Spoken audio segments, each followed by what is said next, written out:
presents Speed World. Tonight, live from Bristol International Raceway in Tennessee, it's the NASCAR Winston Cup Bud 500. And the weather is absolutely beautiful here in Northeast Tennessee. Temperature 69 degrees, skies are clear, and there is no chance of rain. Good evening, everybody. I'm Bob Jenkins, and welcome to Bristol International Raceway. Now, we've always had a special arrangement with Bristol International Raceway, and the announcement earlier tonight that we will televise races into the 21st century here, and we couldn't be happier about that. Now let's talk about tonight's race. The quest for the Cup standing shows us that Davey Allison is 37 points behind the leader in the quest for the Cup standings, Bill Elliott. Harry Gant is third, Alan Kulwicki fourth, and Mark Martin is fifth.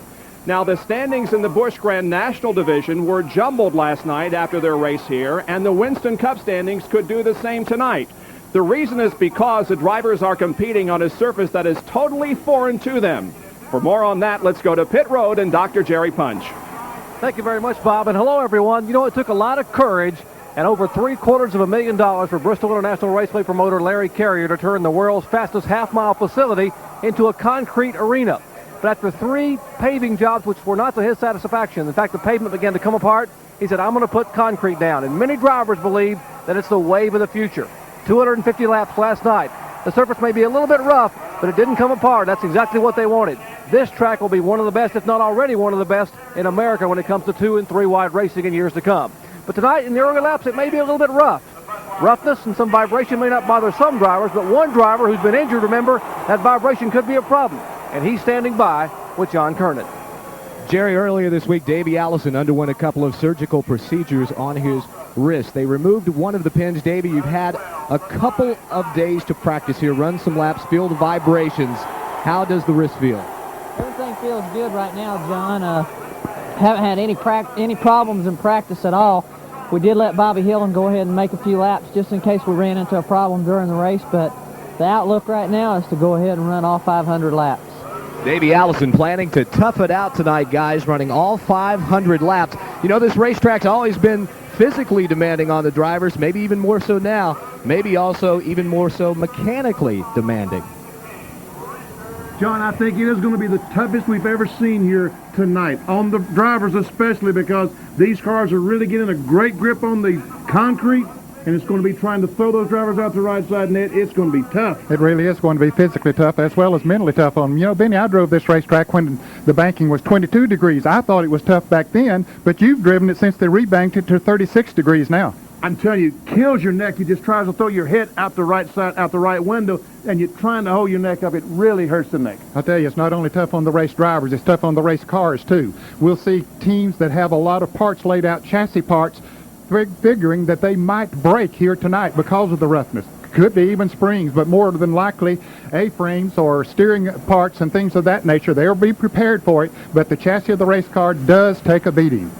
All that. One more thing we've got to talk about. Tonight, for the first time, they're using the radial tire, and that tire is really hooking up, getting a great grip. It's going to be an exciting evening.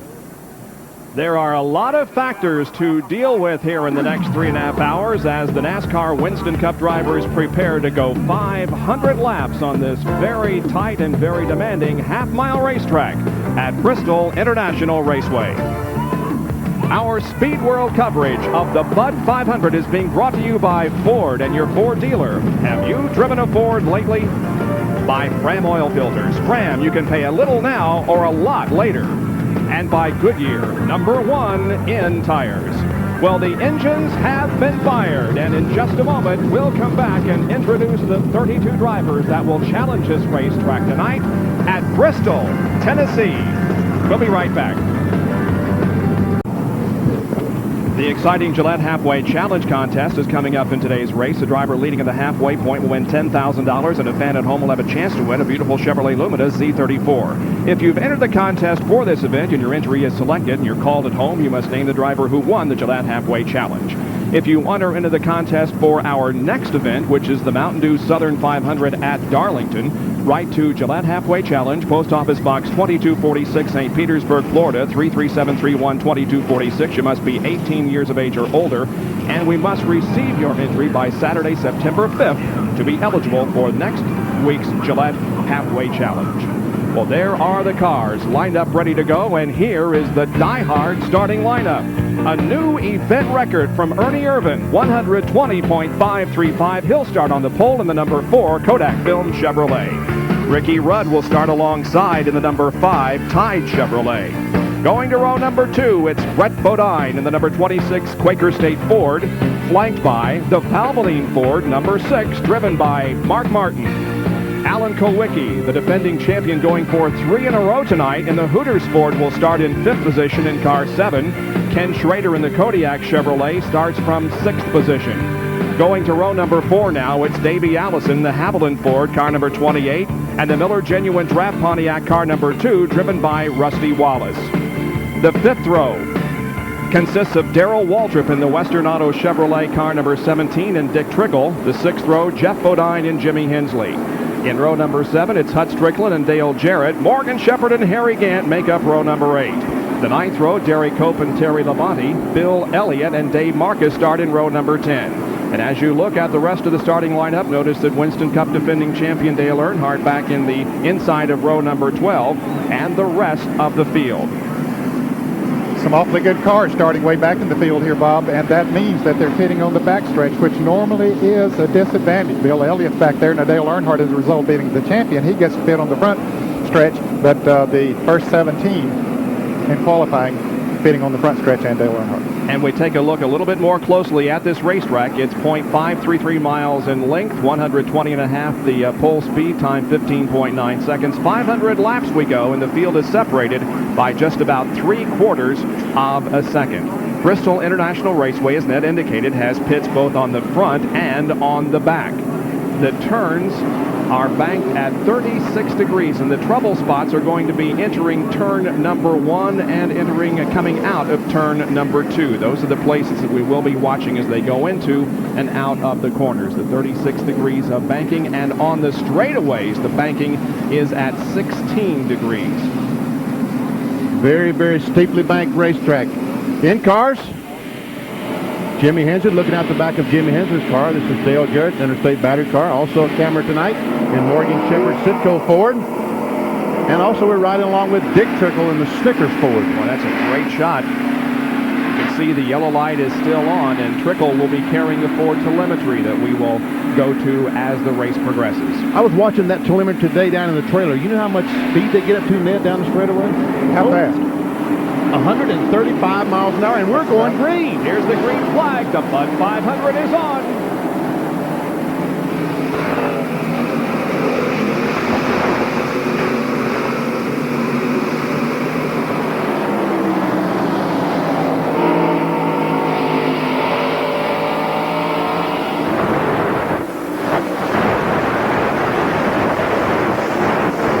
Got through the first lap without a problem. The leader is Ernie Irvin, and this is looking back from Hensley's car to Morgan Shepherd. And now back out of Morgan Shepherd's car and back to Derry Cope.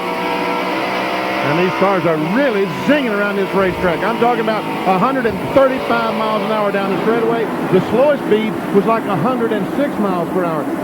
Here it is. What a great picture. No kidding. From high overhead in our helicopter. Looks like a video game.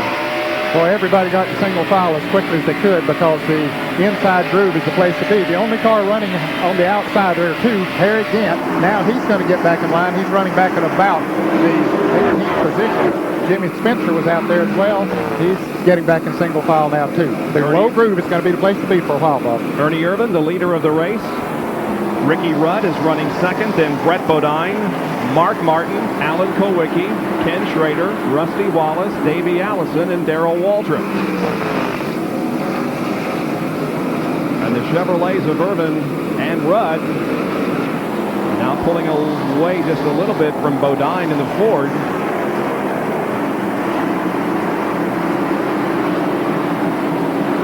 Here is Morgan Shepherd that is caught on the outside of the racetrack and is losing positions. There's Dale Jarrett going to the inside, and Terry Labonte will try to. Yeah, he tried to get, and he did get back down in front of Labonte. Thanks, Labonte just backed off and let him get in there because the train was about to go by.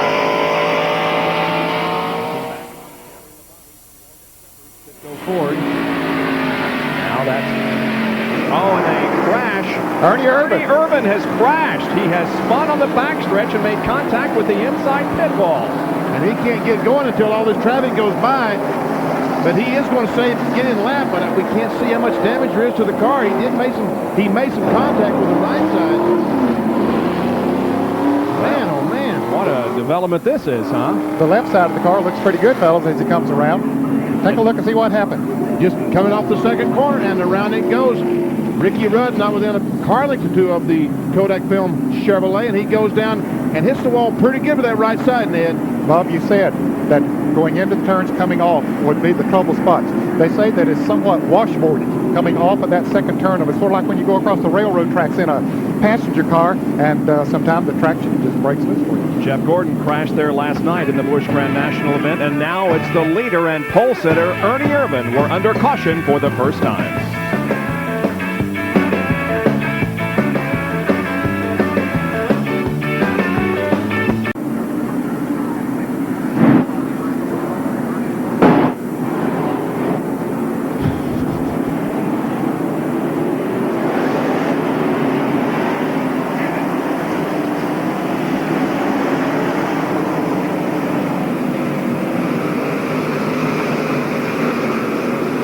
Has just taken the green flag for resumption of competition. Ricky Rudd is now the leader, and while all this is going on, Ernie Irvin is on pit road as the crew continues to work on that car.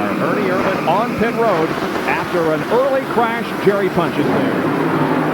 He came in to change right side tires, guys, and apparently the tie rod in the right front is broken. They're going to have to take the Kodak Chevrolet behind the wall and fix it. We're going to lose a lot of valuable time behind the wall here early at Bristol. Ernie Irvin had moved up so well in the Winston Cup point standings all the way to 7th, but this is certainly going to be a setback toward his march to the front. Well, that's exactly what Bill Elliott, Davey Allison, Harry Gant, Alan Kowicki don't want to happen tonight, is have problems early in the race like Ernie Irvin, because he can get killed in the point standings. Not only this race, but all the races remaining the rest of the year. This is the first of the second half. 22 car spins on the back straightaway. He's going down and he misses the wall. Just missed it. Sterling Marlin spins in almost the same portion of the racetrack. Ooh, he's going to come right out. Well, he stayed down the inside. So he's coming out in front of the leaders. No yellow flag, Bob. He didn't bother anything. He got it turned around, and he too just comes off the second corner and without being touched or without any help at all, loses it and spins down the backstretch. Wow. I mean, these guys are the best race car drivers in the world, and that's 2 in 15 laps, Ned. Well, Sterling Marlin is back up to speed. Meanwhile, at the front of the field, still Ricky Rudd leading. That's Derek Cope, Bud Strickland trying to get by Sterling Marlin now, and Derek's going to go on the outside. Well, they don't really want to go on the outside, but Sterling Marlin, he knows he's supposed to be down on the inside, so he'll get out of their way now and let them go by on the outside, but they don't like that outside group. And John Kernan has a report on Sterling Marlin. Guys, just about an hour before the race, I was talking with Sterling Marlin. I asked him about the bumps out on the racetrack. He said he was having a little bit of problem coming off of the corners, especially with the radial tires. He said it felt like the car, the rear end, really wanted to kick around on him, and apparently that is what happened just a few moments ago. Perhaps with both him and Ernie Irvin, who spun in the same portion of the racetrack. Up front, it is Ricky Rudd leading this race. There we see, we're still watching Sterling Marlin. He and Dale Jarrett together, and both of them spin down in turn 1. Kyle Petty goes around. Ooh. Well, Jarrett hit the wall. He didn't spin completely around. He kept going. Action-packed Bristol International Raceway, fans. And now the caution flag is out. Marlin has some damage to the rear end of that car. He's going to go to his pit on the backstretch. Everybody else that was involved kept going. And I think he's the only car that lost a lap. Well, some action here in the first 21 laps, and here's how it happened. Well, Sterling moved down for other drivers going into the turn to let them pass on the outside, and he got a little bit wobbly going into the turn, went up into Jarrett. You see Jarrett gets on the outside wall there, does some damage to the right rear of his car, and then Kyle Petty comes in there and spins around. Morgan Shepherd narrowly avoided, and so did Jimmy Spencer to the bottom of the racetrack. Kyle Petty made some contact, but Sterling Marlin loses control, Ned, just as he starts in the corner. See, He loses the back end just as he goes in the corner. Now we see Dale Jarrett. He made a little bit of contact, but I don't think the contact that Kyle Petty made is going to hurt anything. Jaron, meanwhile, has some flat rubber on the left side of that car. Here's Jerry Punch once again with an update on Ernie. Problem's a little more severe than initially assessed here. Apparently the right lower A-frame is broken. They're worried about the spindle and the tie rod as they still work on the Kodak Chevrolet behind the wall. Ernie sitting in the car rather patiently. Ernie, what happened out there? Well, you know, the guys gave me a good race car, and I just screwed up, got a little loose coming off too, and just got out from under me. One of a series of problems early in the race here at Bristol, but a lot of honesty from the young driver, Ernie Irvin. Let's go to the backstretch where John Kernan is standing by in the Kyle Petty pit. John? Kyle Petty has just changed right side tires. They sent him back out on the racetrack. I'm sure they'll be back in. Michael Waltrip is also in for tire change as well. Don't see any damage on the left side of Martin's car. Mark Martin is also on pit road. Jerry? And Martin breaks his car down pit road. He is leaving now. The Valvoline crew having completed their work. Dale Jarrett likewise headed back to turn one. So some wild action in the early laps here at Bristol International Raceway. We're in the early laps here. 23 laps to be exact, complete in the Budweiser 500. Back to more from Bristol after this. Stay with us.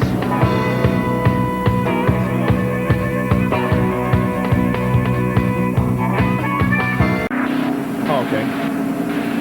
Do you think Sterling got loose and down in the corner, got the thing loose and had to go up the hill to catch him, ran right in the side of full goal?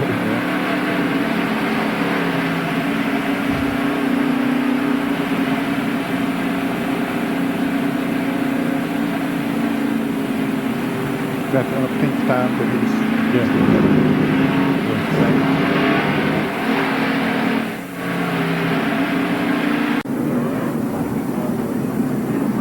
We're inside Dick Trickle's car looking back on the crash that just occurred. Sterling Marlin and Dale Jarrett. You can see them making contact, heading up the wall, banging off of it, and now we are going back to green flag competition. Ricky Rudd takes off.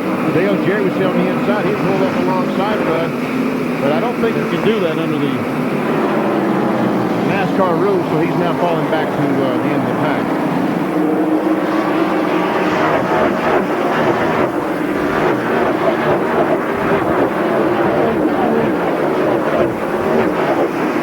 Rudd leads over Brett Bodine, Alan Kowicki, Schrader, Allison, and then Waltrip in the first six.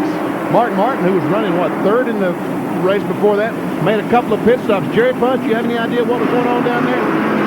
Kenny, they had some ductwork dragging from beneath the car, and NASCAR black flatter brought them back in and made them tie around that duct up underneath the car so it wouldn't come loose, but otherwise the car is mechanically intact. Very good. But he lost some valuable track position.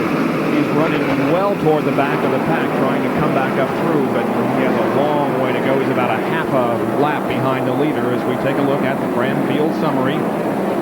Ernie Irvin is still behind the wall and work going on the Kodak film Chevrolet as Ricky Rudd leads after 30 laps. Here's Mark Martin and Kyle Petty back in the back of the pack trying to work up. They just passed Richard Petty. And we can see the damage to the left rear of Kyle Petty's car where he backed into Sterling Marlin. And we get a report from John Kernan.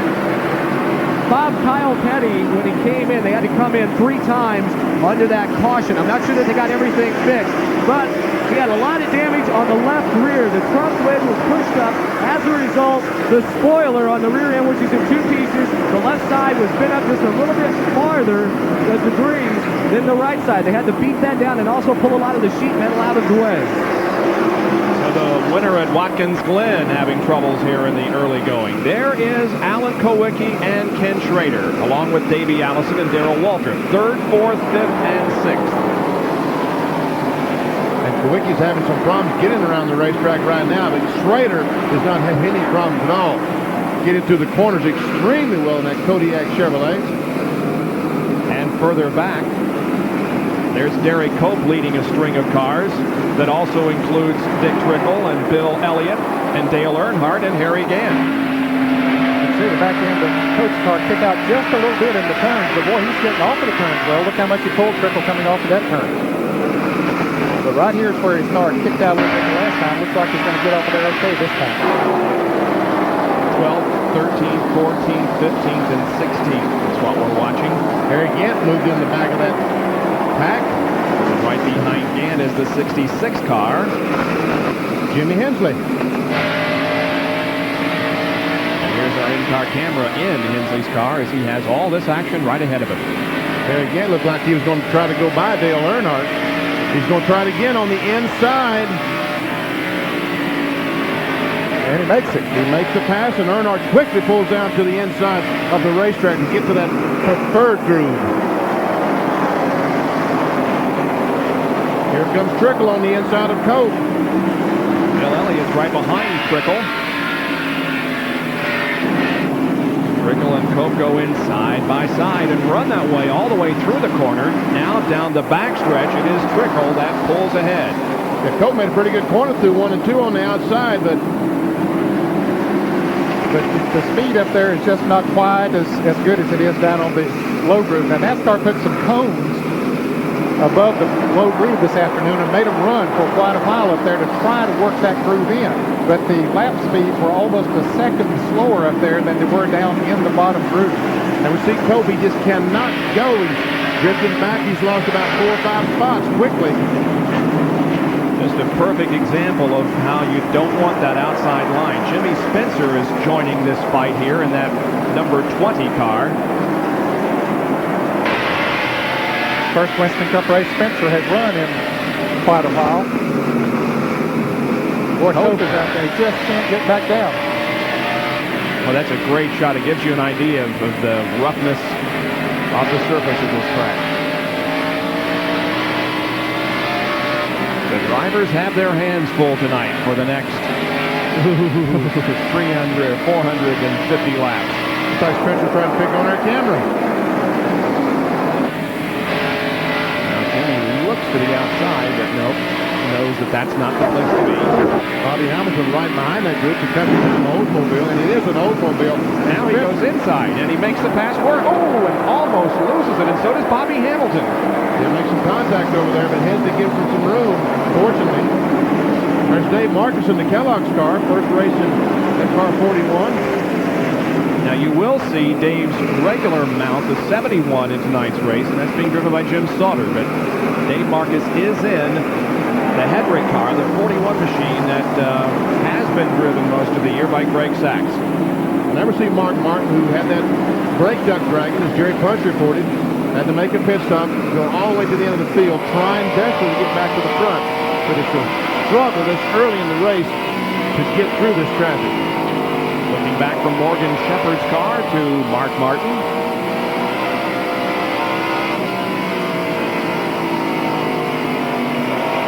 And running 20th. Mark Martin is 21st.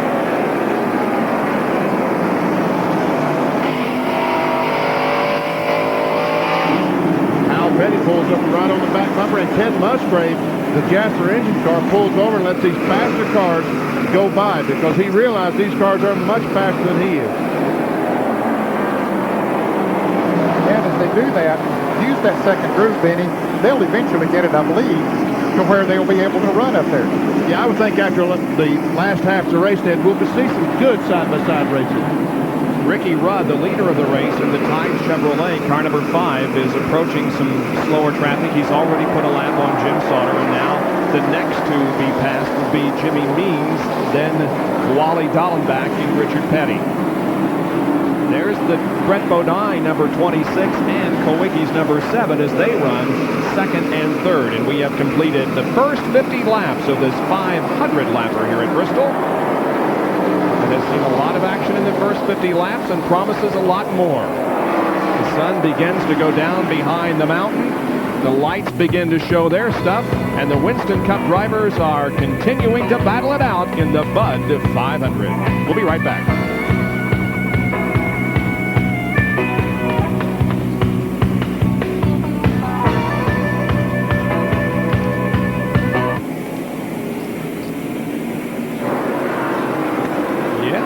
Covered everything adequately so far.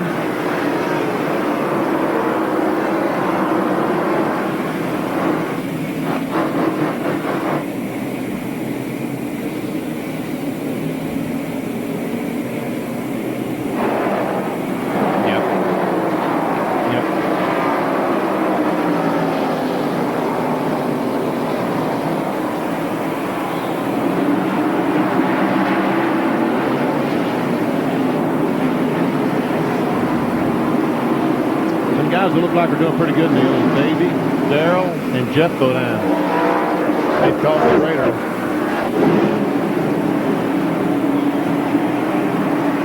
Good. Okay. Good.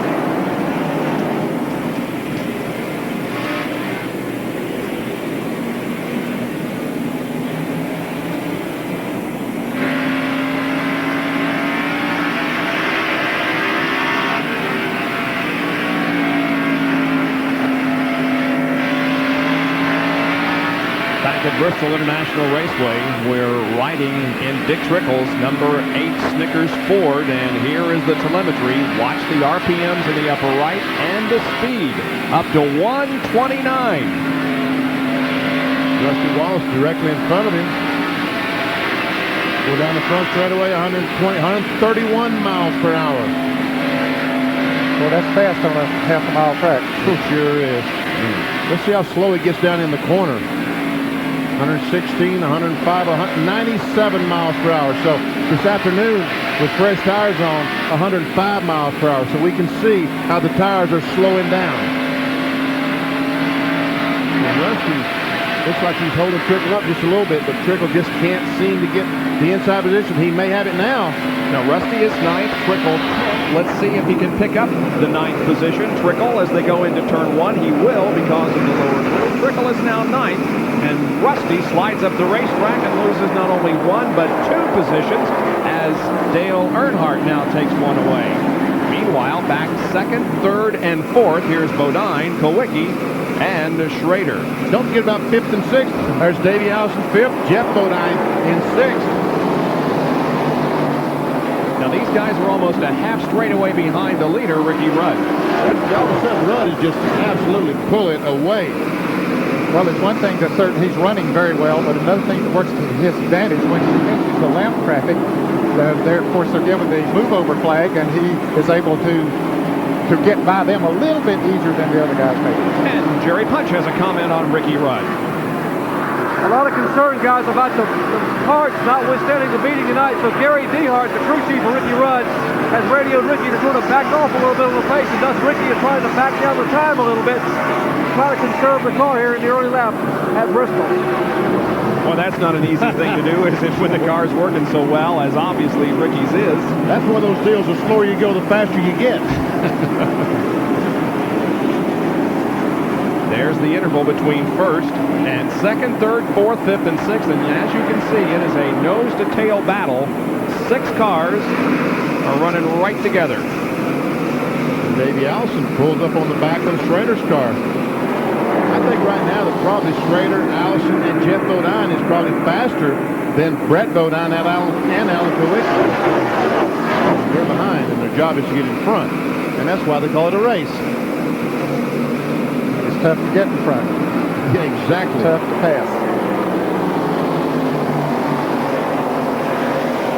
Dick Trickle may have one of the fastest cars on the racetrack. A Big A Auto Parts on-track interval from laps 52 to 56. We timed those 5 consecutive laps, timing the leader Rudd and Trickle. And yeah, you can see that Trickle is consistently faster than Rudd and has reduced the interval from 7.9 seconds on the 52nd circuit to 6.8. Ooh, Davey Allison got his car sideways, coming up that 4th corner, trying to get by Kowicki. Almost lost control. You know, guys, one of the things I noticed in the Busch Grand National race last night was that you can get a car more sideways on this surface than on the asphalt because it is abrasive and you can stop a car from spinning. Well, apparently the radial tires do adhere to it a little bit better or grab the car if it starts to spin around. Normally on the asphalt, the radial tire, once it breaks loose, the car's gone with it. But you're right. Several times last night we saw cars get sideways and they were able to straighten them out. So maybe the cement is the way to go. Now Rudd approaches Richard Petty and about to put a lap on Richard, who runs in 26th position. He started 30th. Here's an Autolite field summary. Watch for your favorite driver. This is how they were running last time around. We're on lap number 71. Just saw Jimmy Means going to pits on the back straightaway, so had a new sponsor tonight, Taco Bell. That's one of the local stores, trying to get the big store involved in auto racing, but unfortunately Jimmy looks like he's having some problems, maybe out for the night. We understand his brakes have given way on it, Denny. Boy, Schrader has been trying everything he can to get around Brett Bodine, and now he finally does it. Got a bite coming off the second corner and went by Brett Bodine. And last week on Speed Week, we had a comment from Ken Schrader after he tested here at Bristol, and he said flat out, I like this surface. I'll tell you one thing, he better be glad he had his neck worked on. Yeah, it needs work on after this. That's right. If he didn't have an operation a couple of months ago, he would definitely have to have one after tonight. There's Davey Allison running in 5th. Has Bobby Hillin standing by in relief, but he hopes that he doesn't have to use Bobby.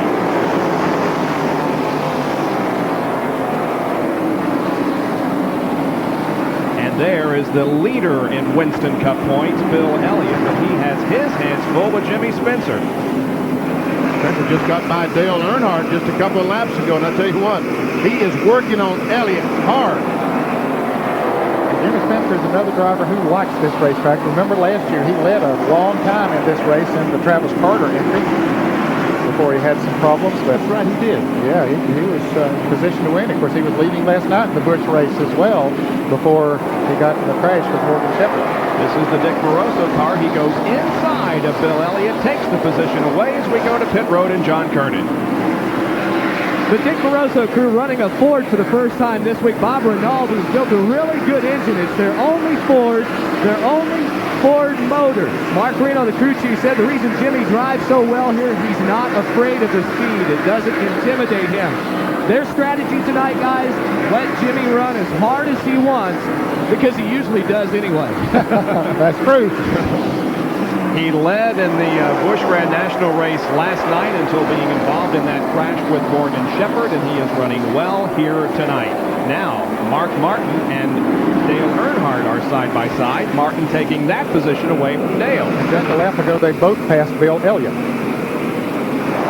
I believe that would put Mark Martin in 11th, Earnhardt 12th, Elliott 13th. And there's Spencer running all by himself now. We'll time this lap.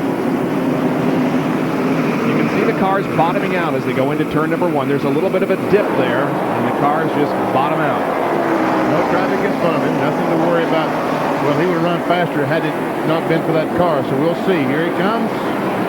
There he goes, 17.8.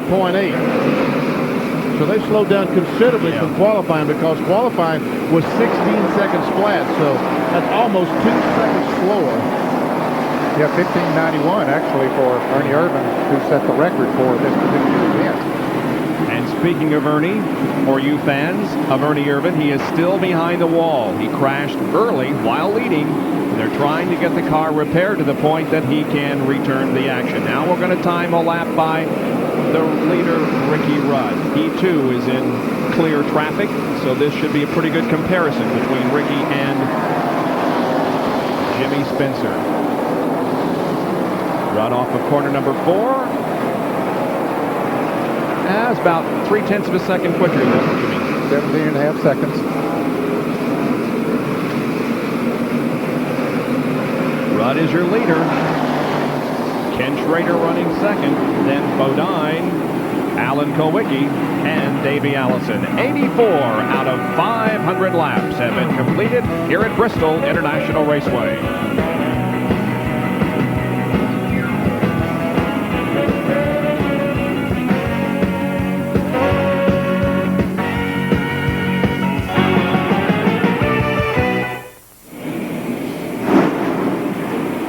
Alrighty.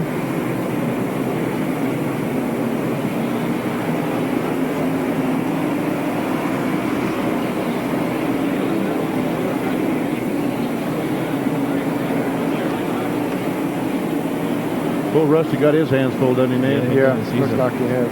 All over the place.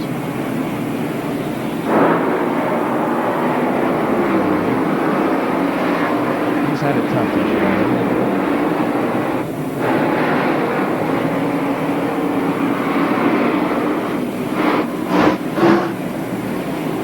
Richard making him work for it.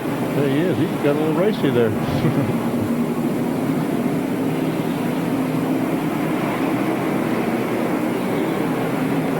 Okay.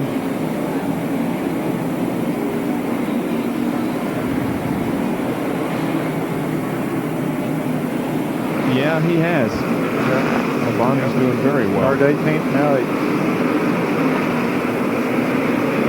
Spencer's caught that bunch there.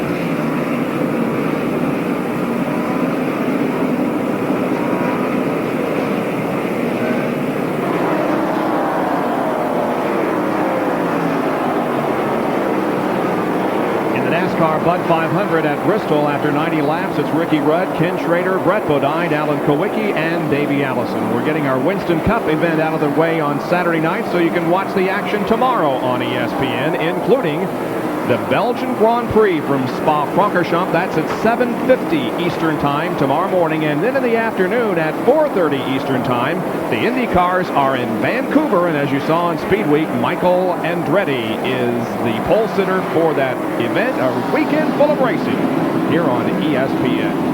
Now Rudd begins to lap Michael Waltrip. There's Kenny Schrader, the second place car. There's Brett Bodine, third, Alan Kowicki, fourth. We can see the interval between Rudd and these guys. Rudd's got easily a complete straightaway on Brett Bodine. Michael Waltrip is currently the 25th place car. There's still a lot of cars in the lead lap, but there are some good cars coming up. In fact, right in front of Michael Waltrip is Rusty Wallace, who started in the top 10, but Rusty's having a tough time. Two of the fastest cars on the track right now are Dick Trickle and Jimmy Spencer. We're inside Trickle's car. Actually on top of it with the roof cam. They are running, let's see, 9-10. Trickle's car has really bottomed out going down in turn. Well, so did Spencer's. A lot of sparks came from his car. I meant Spencer. I think I said Trickle, but I really meant Spencer. We're going to show you the snapshot from Jimmy Spencer. Started 29th. He has moved all the way up to 10th, and that is his highest position so far. His lowest has been 30th on lap 3, and Jimmy has not led a lap so far. That's pretty strong on a one-groove racetrack, isn't it, Nick? Yes, it is. It's very impressive. Another guy that's made a pretty good move up through there is Terry Labonte, who started 18th. He's now currently running 8th up there in the middle of that pack.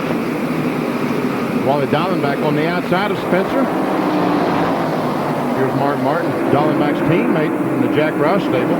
Wally's lap down.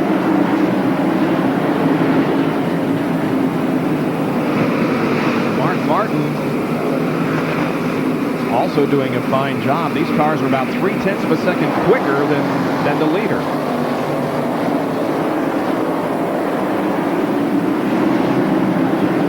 But now that they're running up on that heavy traffic, Bob, that will probably be taken away, that 0.3 of a second a lap, because it's awfully tough to get around. When you've got some open track, you can really turn some good laps. That's right, because now all of a sudden when they get by Trickle, if they do, then they've got other cars to worry about. There's Darrell Waltrip, Jeff Bodine, Brett Bodine, Davey Allison. Now Kowicki has taken over third position, so Brett is fourth, Davey fifth, then Jeff Bodine and Darrell Waltrip. And one of the winningest drivers here, or at least he won his first race here, has won several. Rusty Wallace just went a lap down. Rusty has struggled a little bit here tonight, currently running 24th. Matter of fact, he won his first Winston Cup race here, but it will not come tonight. He has fallen to 24th position and is now a lap down. You can see that Miller Pontiac is just not handling too well. Matter of fact, it appears as if he has a handful out there. Yeah, he's tried the high groove, the low groove, and none of the grooves are working good enough for him. And a car into the wall. That's Dave Marcus in 41, the Kellogg's car. He's sitting right back up a little bit, Dave. I mean, let off the brakes. I guess he did already. He would have thought of that. He's on that portion of the track that is relatively flat there at the back end of the car, and then the high banking. The cars come down and take the caution flag. Rusty Wallace and Michael Waltrip were hoping to get around Ricky Rudd, but he beat him back to the flag, so they did not get back to the lead lap. This caution comes on lap 103. It involves Dave Marcus in his first ride for this team. I see why he didn't roll back, because the left rear's been up on that car. Looks like pretty good. We'll back up the tape here and catch the tail end of it. He's already made contact with the first turn wall and now sliding down the banking. There's Ricky Rudd, the leader, just barely got by. And we have a lot of activity on pit road. Here's Jerry.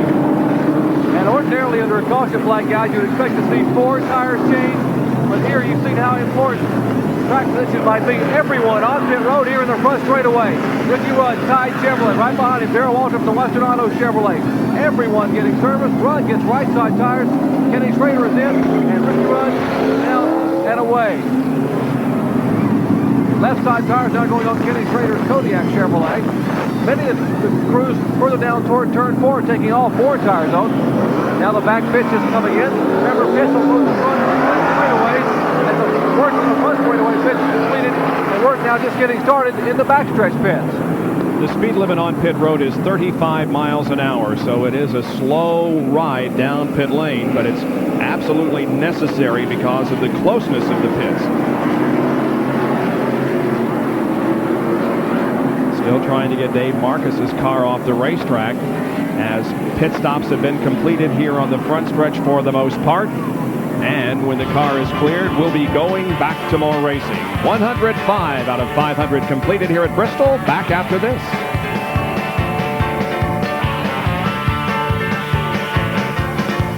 Field is getting lined up for a restart.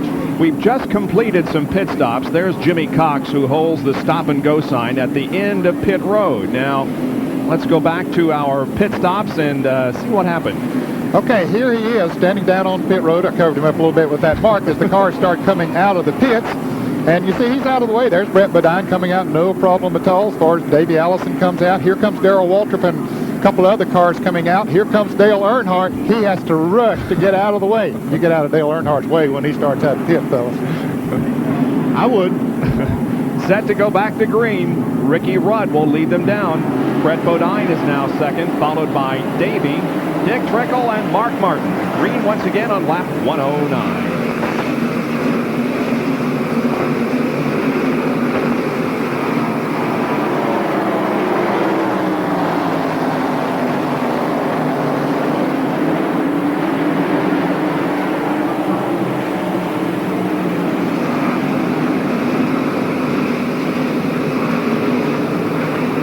Wallace, who changed 4 tires, has made some adjustments, so he has visions of getting up there and getting his lap back. We'll see if that's a reality or a dream.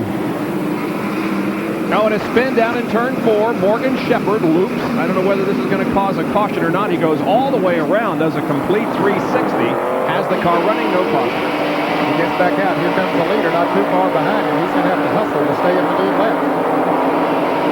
Here's what the racetrack looks like from inside Morgan Shepherd's car. Nobody in front of him. If he didn't spot those tires too much, he might be able to stay out there. Ricky Rudd is about 15 car lengths behind him.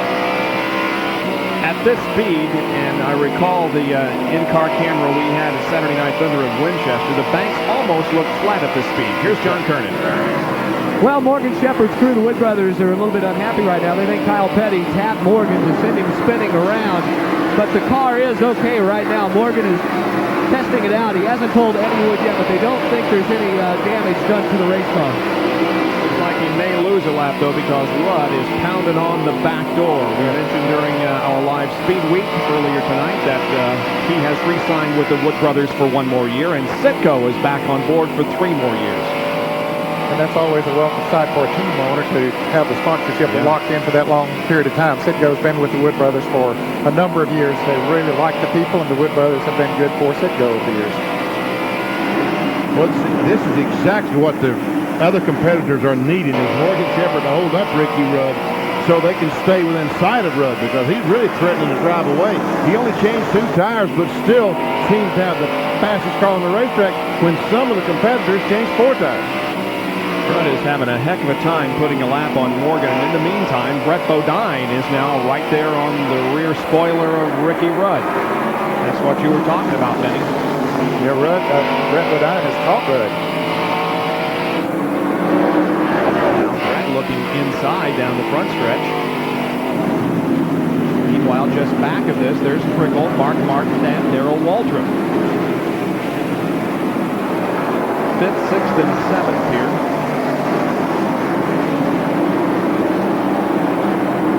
Darrell Waltrip will be tough before this race is over, fellas, in my opinion.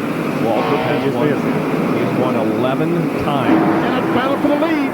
Brett Bodine's on the inside of Rudd and takes that spot away. Here's Rusty trying to get alongside, can't make it. Meanwhile, Davey trying to get on the inside of Rusty Wallace.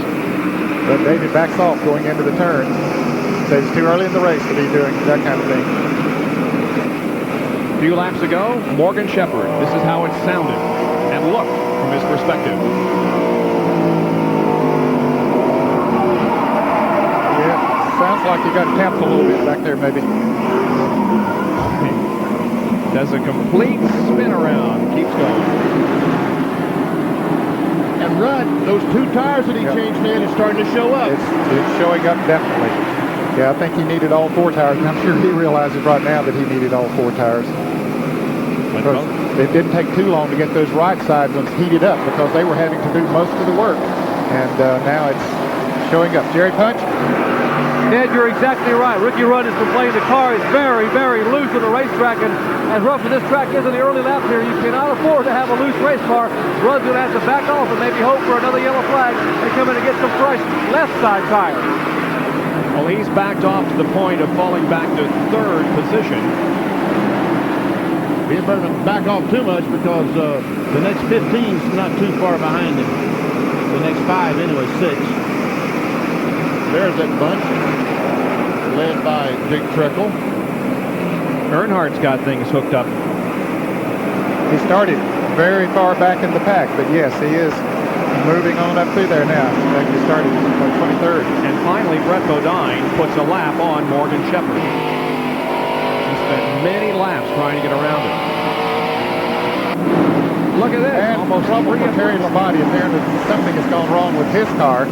He's coming into the pits. Well, he started into the pits and couldn't get in there. A lot of smoke coming from the car number 94. With some great action here from the racetrack. Waltrip and Jeff Bodine and Mark Martin. And Jimmy Spencer. And I think Earnhardt was the winner in that deal because he came out ahead of all these cars. We can see him right up there. He's the front car in front of Dick Trickle. Or right behind Dick Trickle, I should say. In front of Darrell Waltrip. Terry Labonte did take his car into the pit area behind the wall, apparently out of the race. Labonte had moved up significantly from his 18th starting position, but is now behind the wall.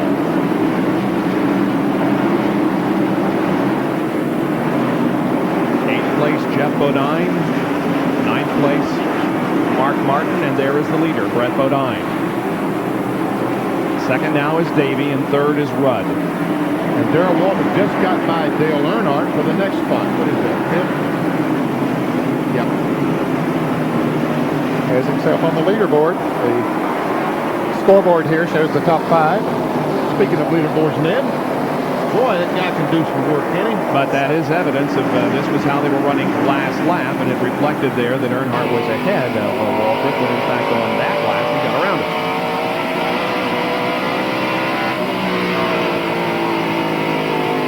Terry Labonte was in 20th position a lap down before he took the car to the infield. Well, actually, he was not a lap down before the car. Something went wrong with it, but he had to keep pitting on the backstretch, and as he had slowed down and run around, but he did go a lap down then. Of course, he's behind the wall now. And Ernie Irvin is 117 laps behind at this point. Not listed as out of the race yet. He is still behind the wall with the car getting worked on, but it has not made a reappearance on the racetrack after his early crash. Brett Bodine has the lead in the Quaker State Ford as we have completed 133 laps now of this Bud 500 from Bristol International Raceway.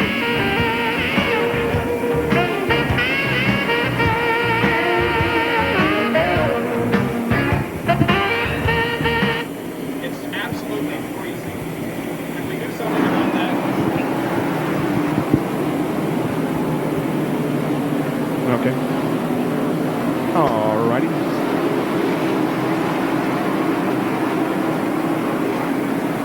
Darrell's trying on the outside, Ned. Yeah. See how that goes. Might be able to do it quickly.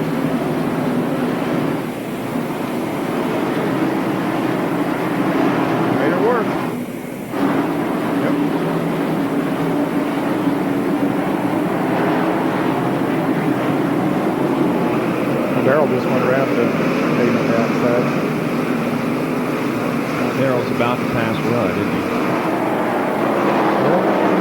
Waltrip seems to think so. Yeah, I predicted as time went by there would be a pretty good there. Sure did. Got right.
Jenkins, Benny Parsons, Ned Jarrett, John Kernan, and Dr. Jerry Punch back at Bristol International Raceway for the annual NASCAR Winston Cup race at night at Bristol International. Now the telemetry shows you what Dick Trickle is doing in that number 8 car. Up to 129 that time. He's called Wally Diamondback, and Mark Martin's been on his rear bumper for the last 5 laps. And Jeff Bodine tries to dodge these guys. Here's Schrader trying to get by Bodine. They all backed off. Schrader, rather, Trickle is running in 6th position as we watch him try to pass Wally Dallenbach. And he does so going into 3. And looky here, Davey Allison has caught Brett Bodine and takes the lead. He has passed Brett Bodine. Davey Allison becomes our 3rd leader. I believe it's 3rd leader tonight, maybe 4th leader. The gentleman coming up fast, right behind them is Darrell Waltrip. New dad this week. Stevie had her Yes, baby that's right. on Tuesday, so congratulations to Darrell and Stevie, their 2nd girl. Sarah Caitlin Kearns Waltrip was born this week. Congratulations, as Ned said, to you two. Meanwhile, that battle rages on for 6th position. And Martin's on the inside. There's a slower car up there. Had to back off. Jim Sauter was there. He got down as low on the racetrack as he could out of the way, but Trickle's in the wall. Just a Did little you see that in-car camera shot of Trickle as he came off that corner? That's what I call sawing the wheel and fighting it. Man, oh man. And Trickle is slowing significantly.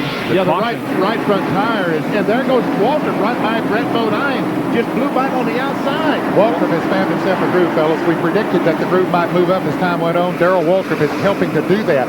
See, he's up a half a groove right there, not even having to race with anybody. But when he catches the lap traffic, he just goes above him on the outside. No problem at all. See there, he's running just a little bit higher than Smith. Okay, there we see the contact between he and Martin, and into the wall he went. And Martin came off the corner and ran right up on the back of Trickle, nailed him in the back, and just got him out of shape. Terry just knocked the rear wheels off the ground, and the right front goes in the wall hard, and Trickle did a super job to save that race car. And so did all of these others back there do a good job. And while that was happening, we had a change of 2nd position as Darrell Waltrip took to the high road and passed Brett Bodine, putting that Western Auto Chevy into 2nd place. Trickle has been in the pits, and he is back out again. And the leader is Davey Allison, but now 2nd place is Darrell Waltrip. And Waltrip is coming. Man, he's closing up on him. Now we can see Trickle slowly. By the way, Darrell's new daughter was 20 1/4 inches long and 7 pounds 12 ounces. Now here's Harry Gant taking over 7th position from Ken Schrader. Where did he come from? I don't know. Well, Harry was the 2nd round fastest qualifier. Didn't have a good qualifying time last night, but came back today in the daylight when normally the track's a little bit slower, and I think he qualified what would have been about 5th or 6th fastest speed. started 16th. Once again, today's race includes the Gillette Halfway Challenge contest, $10,000 to the driver leading at the halfway point, and a lucky fan at home could win a new Chevrolet Lumina Z34. If you've entered the contest for this race and your entry is selected and you're called at home, you must name the driver who won the Gillette Halfway Challenge to win the car. Now, if you want to enter the contest for our next event, the Mountain Dew Southern 500 at Darlington, a week from tomorrow, you need to write to the Gillette Halfway Challenge, Post Office Box 2246, St. Petersburg, 33731, 2246. You must be 18 years of age or older to enter, and we must have your entry by Saturday, September the 5th, to be eligible for the next day. Waltrip is the new leader. Did you see that while you were saying all those things? I did not. How did he do it? Just did it right up on the outside of that racetrack and moved right around. You need to go home and watch this on the VCR, because that was impressive. Very impressive. Man. Well, as we mentioned, Waltrip is no stranger to this racetrack. He has won 11 different times. His first victory coming here back in 1978. I tell you what, we need to... Oh, here we go.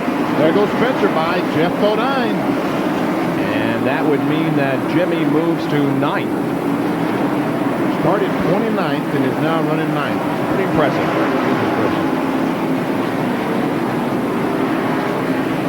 There's Ganton Schrader running behind Morgan Shepherd, who is not on the same lap. Dick Trickle back in the pits once again. Yeah, he made some heavy contact with the right front. There goes Harry Gantt on the inside of Morgan. He and Schrader both go right on by. Morgan lets him go.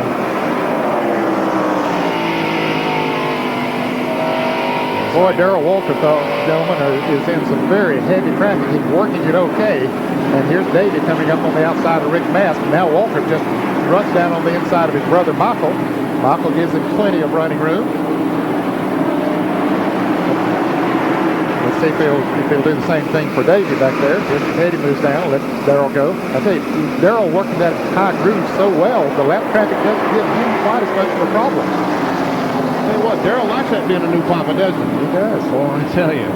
He said, well, you know, the grocery bill's going to go up a little bit. Then he's got college to look forward to and all that. So he said, better drive hard, make some money. Now Davey has caught up to Michael. He won't give him too much trouble. Ernie Irvin returns to the action after several laps in the pits. It's lap 163. Man, I tell you what. Here's Dale Earnhardt now. He has caught Brett Bodine, who is running third. Earnhardt is fourth, and there's Mark Martin, the fifth place car, in the picture as well. Lapping those same cars that we saw the leaders lap not too long ago. Just a few laps ago, as a matter of fact. Well, you got to take your hat off to Dale Earnhardt, who has moved up from a poor qualifying position. And you're right, Ned, that upper line, that upper groove is coming in. I think it'll be the groove that they'll be racing in here before too long. The one that they'll prefer as opposed to the bottom groove. You know, we didn't see that come in last night. The low groove was the place to be all night with the Busch Grand National cars. Here's Earnhardt taking over third position. Mark Martin moving on the inside of Brett Bodine will take over fourth position, shifting Brett back to fifth. And the big reason is the Busch cars are about 300 pounds lighter than the Winston Cup cars. When the Winston Cup cars go, they go into these turns faster, first of all, because of the horsepower they have and the momentum they have going into the turn, so it makes them drift up a little bit. So whether they're trying to work a groove in or not, they do it just inches at a time. And then when they start lapping cars too, they have to run up there. And so it's a combination of things that makes that groove start coming in. And that groove up on the top of the racetrack is drier right now. There's no oil, there's no water, there's no tire buildup. It's drier up there. They're able to get a better grip on that dry racetrack. And a race driver will search out the dry place on the racetrack. They'll find it. And that's why Davey Allison, Darrell Waltrip, Dale Earnhardt, Harry Gantt, drivers like that are so successful in finding that groove. Is experience, being here time and time again. Here are the top 10. The race is being led by Darrell Waltrip. In second is Allison, then Martin, Earnhardt, and Bodine. We'll take a break and be right back.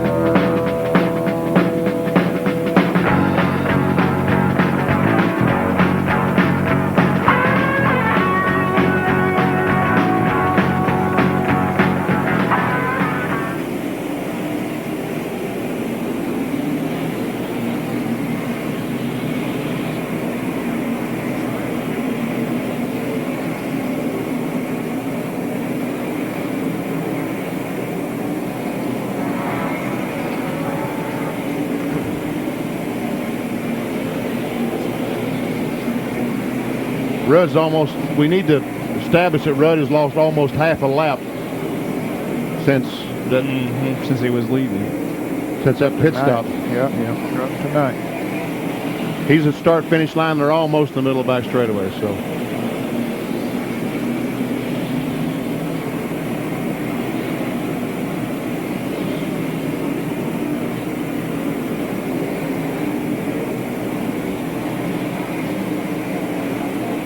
It looks like he is. Yeah, he looks like he's flying.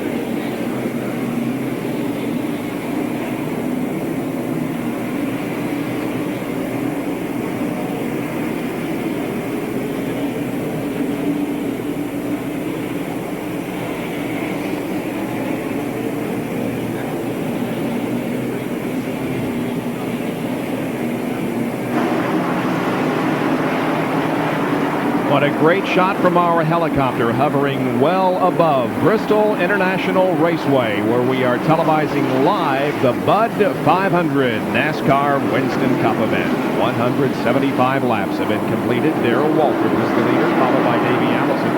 And then perhaps the fastest car on the racetrack at this point, Mark Martin running third. Well, we saw Dale Earnhardt pass Brett Bodine and then Mark Martin. Since then, Mark Martin's passed Dale Earnhardt and just driven away from him. There's Mark in the Valvoline Ford from Jack Roush. Started fourth, has been up and down, but now is up to third. Well, he gave up track position, made some pit stops during an early caution, and that track position that means a lot on any racetrack, and particularly here in Bristol, but he's been able to get back up to third now, so he's right in the swing of things. Yeah, he was fortunate that the black flag for the dragon brake duct happened early in the race, and he was able to fight his way back. Darrell running across some heavy traffic now. There's Hut Strickland, Derek Cope. We get a report from Jerry Punch on Dick Trickle's car. Fellas, what may have looked like incidental contact a little bit ago for Dick Trickle has turned into a lengthy procedure here back in the garage area. They have the car on the jacks, and what they're going to try to do is jack the frame that's been bent in the right front back into position. The A-frame's been bent, part of the front frame and section has been bent. Trickle sitting patiently in the car, but even incidental contact here at these speeds on this track can be disastrous. Work continues on the car, hoping that Dick can get back out and put a few laps. You know, guys, whenever I think of Dick Trickle, I always think of one phrase that he originated, and tonight, ASA is running at Anderson, Indiana on the quarter mile. Of course, Dick Trickle used to run regularly with ASA, and he said running at Anderson, Indiana on the quarter mile in that size race car is like jet fighters in a gymnasium, and I think that pretty much describes the action here, too. Well, Ken Schrader just went by the 26 car of Bodine, and now look at Jimmy Spencer and Harry Gant knocking on Brett's door. Spencer really has a fast race car, and not only does he have a fast race car, he has something to prove, and that is that he belongs in Winston Cup racing. That's a good point. You know, we're entering the point of the season where deals are being made for next year, and Jimmy would like nothing more than to have a full-time position with the Moroso team in '93. Yeah, and they're talking, if Dick Moroso could find a sponsor, he would certainly go Winston Cup racing with Jimmy Spencer as the driver. And Brett Bodine is slowing.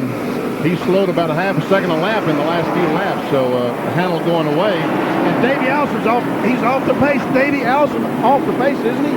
No. Excuse me. Martin's just fast. It may have been look like optical illusion because Martin's going so fast. And I saw Davey on the inside, and I said, oh, my goodness. Now, here's Darrell going to the inside of Derek Cope and lapping him. But Derek is currently running in 16th position, so now there will be 15 cars on the lead lap. And Mark Martin is closing in quickly. He's got two cars between himself and Waltrip. Derek Cope, the Pure Letter Chevrolet. Isn't that a gorgeous shot? Look at the tremendous lighting that we have to bring you the excellent pictures from Bristol. We'll be back with more live coverage after this.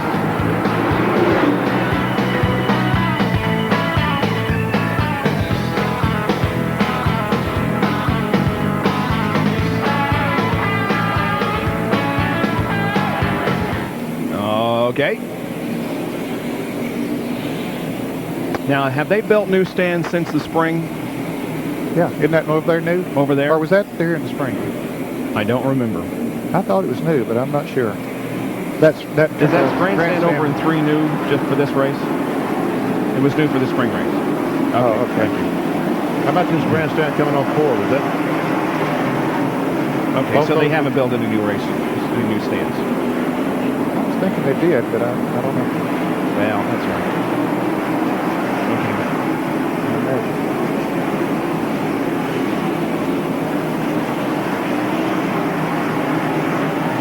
Yeah, he is.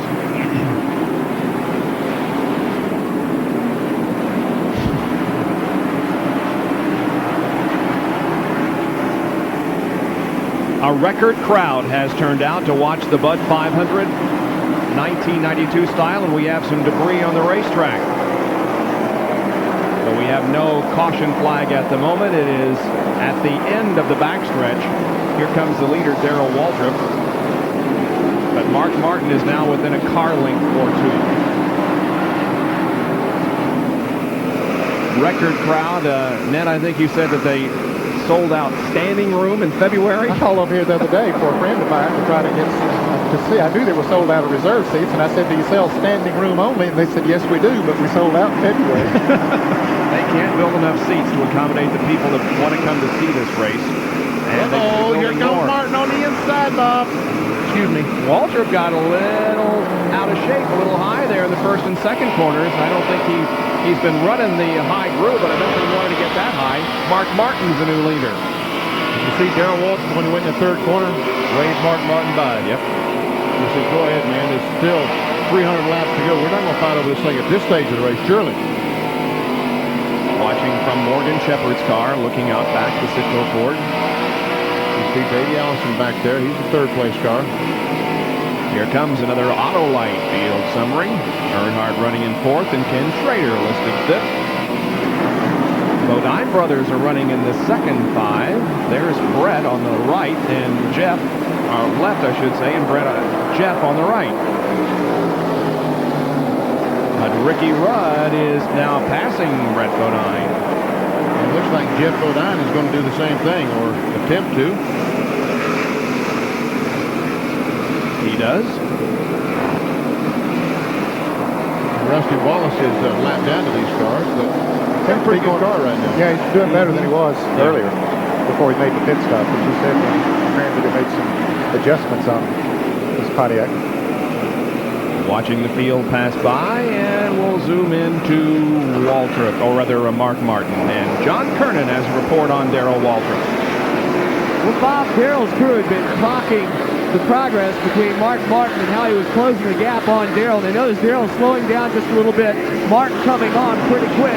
Saw that Mark really wanted to take the lead. Well, they got down in there, and instead of getting himself into trouble trying to protect the lead, Dale Jarrett did the smart thing. Dale Jarrett now is in the wall. I'm not sure he made contact with the wall, but he did spin, and it will bring out a caution flag. He did make contact with the wall in turn 2, and so the caution flag flies for the 4th time tonight on lap 201. I'll tell you, this is great for Bill Elliott. Bill was not too far from going a lap down. He is currently running in 14th position and is the last car on the lead lap, and wouldn't have been many laps until the leaders would have caught him. Here's the tail end of Dale Jarrett's incident in turn 2, sliding down the banking. You can see Bill Elliott's car right there, the red car going around. You see Waltrip on the right side of the screen, so not too far. Yeah, there is the contact with the wall. And Rick Mast going by and Ernie Irvin sneaking by. The leaders are coming in for pit stops. Here's John Kernan. Darrell Waltrip is in for a 4-tire change, and they're telling him the car had slowed down. That's because the car had gotten very, very loose. They're hoping to tighten it up right now with a 4-tire change. The first can of gasoline in. Mark Martin's further down pit road with Dr. Jerry Punch. And likewise, John, they've added a rounder wedge. Split string, you're watching 7 on the bottom of 6 on the top. They've also already made an adjustment of the chassis on the Valvoline car. Here's Waltrip down pit road. Here's the Valvoline forward, and Darrell Waltrip will win the race back to turn 1 with Mark Martin in second, Earnhardt third, and then Davey Allison fourth. Yeah, Darrell got out just a few feet ahead of Mark Martin. Crossed the line first at the end of pit road. And there's something wrong with the 26 car. He didn't get out, now he's moving again. Slowly off pit road is Brett Bodine. We're under caution for the fourth time because of an incident up in turn 2 with Dale Jarrett.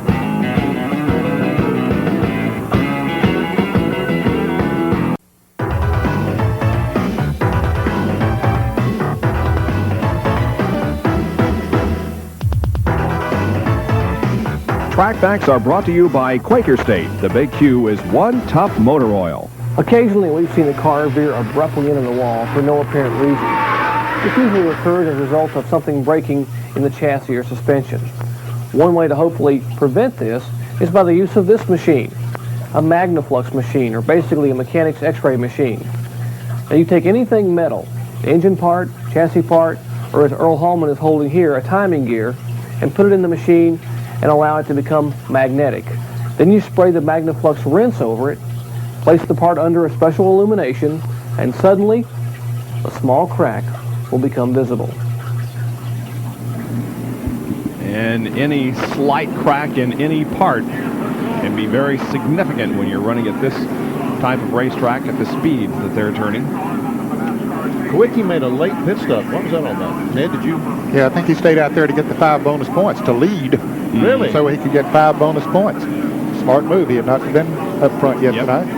And he is 4th in the points, just behind 3rd place Harry Gant, so every point is important to Alan Kawicki. We're still under caution here at Bristol. We're set to go back to racing in just a few minutes when we return. For enthusiasm from the fans here. They are psyched about this event, and there are a record number of them tonight here at Bristol. Over 60,000 have gathered in Bristol, Tennessee to see the Bud 500, and we are just a little bit past the 200 lap mark and about to go back to racing from a caution caused by a spin up in turn number 2 and contact with the wall by Dale Jarrett. The Western Auto Chevy won the battle out of the pits with Darrell Waltrip. That car will lead them as they come down for the green flag. Martin is second, then Earnhardt, Allison, and Gant. Yeah, Rusty Wallace trying to get his lap back, and he does indeed get around Darrell Waltrip. That does put him back in the lead lap. If he can stay out there, and if there should be another caution, he'll be back in this thing. We've seen Rusty Wallace do that before. And that car is running much better than it did in the early stages of this race when he fell back and lost a lap. He could get a break and have Mark Martin and Darrell Waltrip start racing for the lead. He is in 15th position. With him back in the lead lap now, there are 15 cars shown on the lead lap. Darrell Waltrip leads. Mark Martin second. Dale Earnhardt is third. Davey Allison is fourth.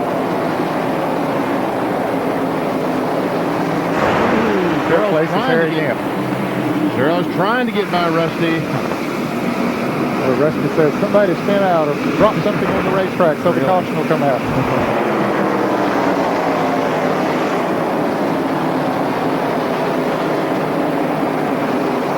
Darrell looks on the inside. Rusty just closed that door. Well, on it coming off of turn 4. Back in the pack, Jeff Bodine and Bill Elliott coming through the field, and now Waltrip gets the position on Rusty and puts him a lap down, and he will bring Mark Martin along with him, or Mark will try to. Yep, he does. Here's Earnhardt. Look at Earnhardt.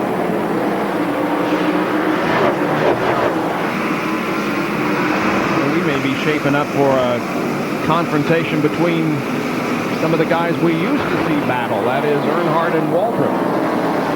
Earnhardt, that these guys would catch on to this concrete racetrack before anyone else.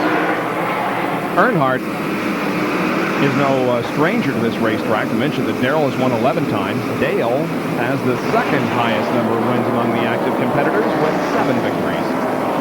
And now here comes Davey Allison, also passing Rusty Wallace. Looks like Rusty's car is only good for about 5 laps, Ned. Ken Schrader got out of shape coming off the corner. He and Morgan Shepherd may have had some slight contact. now Jim Bodine trying to make a run on Schrader going into the turn, but couldn't quite get up the side of it.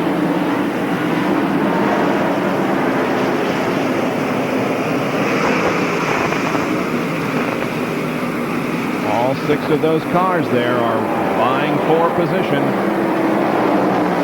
Kyle Petty moving up. There's Alan Kulwicki in the 7, and Elliott, of course, in the 11, and Rick Mast. And Davey Allison has called Earnhardt and gets alongside. The crowd rises to its feet here in the main grandstand as they watch Allison go to 3rd, passing Earnhardt. You can just see the speed these cars carry as they come off the corner at about 110 miles an hour.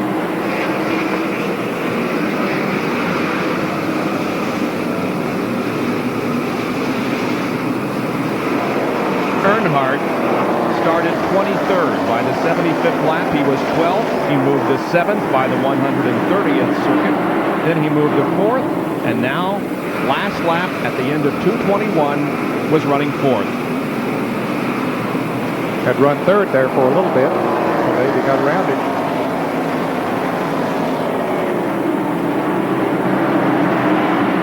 Earnhardt 10th in the point standings. Not mathematically eliminated, but I think his chances of repeating as Winston Cup champion are pretty much over for this year. Oh, Davey Allison, points leader, spins up in 3, backs in the wall. Here's Marlin also spinning. Some head and contact to the rear of the, he's not the points leader, that's right, he's the 2nd place car. Nevertheless, he was trying to take over the points lead, and he has some significant damage to the left rear of that race car. Entire rear of the car is looks like what do you call those cars, gremlins? Yeah, an old AMC gremlin. With a flat back end. We can see the car jumping up down the back. Yeah. So he's got some serious damage to the car. And Davey was doing so well. Meanwhile, he needs to come in the pits, but he wants to catch up with the pace car. Well, the pits were not open. Yeah, pits are closed right now. The pace car is picking up the field in turn number 3, and now when it gets onto the track, and there it is, the pits now are open. Here's a replay. There we see Mark Martin and Davey Allison, no one around him, just like Ernie Irvin, goes in the corner, loses control, backs in the fence. You know, we've had 2 or 3 other cars. And Brett Bodine is going to nudge Sterling Marlin and send Marlin around. We've had a couple of cars in practice. Michael Waltrip, Penzo Pontiac, just going by the yellow car, crashed this afternoon in practice, and that is a backup car he's using. Also, Richard Petty crashed earlier yesterday. Let's go down to Jerry Punch. And a heavily damaged Havoline Ford Thunderbird comes to rest here in the pit area. The crew, when they saw Davey's car come by the first time, they went ahead and took off back to the truck and have come back behind pit row with very, very large spotlights to get the car ready to be worked on behind the wall. Davey has now pulled the car behind the wall, and the rear of the car, as you said, Benny Parsons, a minute ago, has been shortened by about 2.5 feet. In fact, the car is almost completely gone from the L back. And now the crew begins pushing the car behind the wall. Davey Allison had just radioed a moment ago before they went green that he was feeling fine. The risk they were concerned about with the vibrations, we talked at the top of the show, was not causing a problem. He was running comfortably up front, and now he sits in the car here on pit road. Davey's still sitting in the car. First, let me ask you, are you okay, Davey? Yeah, I'm fine, Terry. The car just got away from me down there going into turn 3. It had been a little bit loose getting in the corner, but it wasn't bad. And then that lap, I guess I just locked the right rear wheel up. And I backed in the wall. It's a tough break. These guys have been doing a great job. The car was running good, so hopefully we can get it fixed and get out there and get some points. Well, obviously, Davey disgusted and disappointed, but they're going to try to get this car fixed. It is heavily damaged. The rear of the car almost completely. You see now trying to peel sheet metal away just to be able to assess the damage. This Havoline crew here having their day's work here this evening. We're under caution once again from Bristol International Raceway. 227 laps complete. We're approaching the halfway. Back after this.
watching live coverage of the 20th stop on the 1992 NASCAR Winston Cup Tour, the Bud 500 from Bristol International Raceway in Tennessee. And our Speed World coverage is being brought to you by Chevrolet, the heartbeat of America, the cars more people depend on. By Quaker State, the Big Q is one tough motor oil. And by Autolite Spark Plugs, guaranteed for 2 years, no matter how far you go. 235 laps completed out of 500. Darrell Waltrip is the leader of this race. He's pulled away a little bit from Mark Martin, who is second. Dale Earnhardt is third, and between Martin and Earnhardt is Rusty Wallace. This is amazing. Darrell Waltrip is just pulling away from Mark Martin. In 5 laps, he's put a half straightaway on Mark, and evidently he's got the thing hooked up. John Kernan, what's going on down there? Hey, Darrell is seeing dollar signs in his eyes. That $10,000 leading at halfway is up for grabs in about 13 laps. Darrell is telling his crew to count the laps down. He's got to get that extra money. And some food for thought, guys. When Jessica was born a few years ago, Darrell won the race at Martinsville the next weekend. So they're hoping that that happens again tonight. Ooh, so it could be deja vu all over again, huh? Yeah. We're getting close to the halfway mark. If you've entered the Gillette Halfway Challenge and you are called at home and can name the driver who wins the Gillette Halfway Challenge, you'll win a new Chevrolet Lumina. The winner in the contest at next week's Mountain Dew Southern 500. Write to Gillette Halfway Challenge, Post Office Box 2236, St. Petersburg, 337312246. You must be 18 years of age or older, and you must receive your entry by Saturday, September 5th to be eligible for next Sunday's event. Let's go down to Jerry Punch. Mark Martin is radio to his crew that he thinks he may have a miss or a skip in the engine. That was moments ago. He said, no, the car's running fine. Apparently what they've done is they've broken a header pipe. So they go into corners. You see a little bit of fire or flame beneath the car from that cracked header. You don't see it every lap, but the crew is convinced that's the skipping that Mark Martin is hearing. He has dropped back from the leader, Waltrip, but he has not been, he hasn't lost any ground to third place, Dale Earnhardt. No, right now, Earnhardt is not gaining on Martin, neither is Mark gaining on Darrell Waltrip. In fact, Martin might be pulling away from Earnhardt just a little bit. I think Harry Gann, as a matter of fact, is gaining on Dale Earnhardt. We got 7 laps to go to the halfway point. Here's the completion of 2:43. And Mark Martin, the winner at Martinsville, has had 7 top 10s in the last 8 races and has moved from 11th to 5th in NASCAR Winston Cup points in the last 7 events. Finds himself 285 behind the points leader, Bill Elliott, going in. And there is Darrell Waltrip. Well, he's just about to put $10,000 into that college fund money for his new daughter. He has 5 more laps to the halfway point and $10,000 in the Gillette Halfway Challenge. You know, Martin's coming back on him now. Yes, he is gaining back a little bit right now. He's not going to be able to catch him in 5 laps for the $10,000, but he is gaining on him. Another Graham Field summary.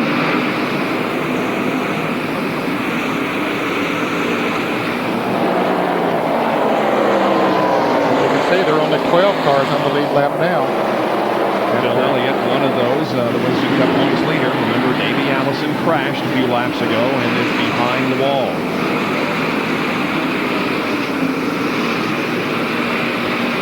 Davey at 26. 2 more to the halfway point. There's Harry Gann and Brett Bodine racing for the 4th spot. And Earnhardt right in front of these fellas, but so this is actually a race for 3rd. Of course, I think Harry Gant's a little bit more racer than Brett Bodine right now, because he closes right up on the back of Dale Earnhardt. All right, this time around will be the halfway point. 250 out of the 500 laps, and the driver that is going to collect the $10,000 in the Gillette Halfway Challenge is Darrell Waltrip. Waltrip is leading at the halfway point. And he was the leader of the halfway point in the April race here in Bristol. So if you're called now by the Gillette halfway challenge people in the next few minutes and they ask you who is leading and who won the 10 grand, you tell them Darrell Waltrip, and you will win a Chevrolet Lumina Z34.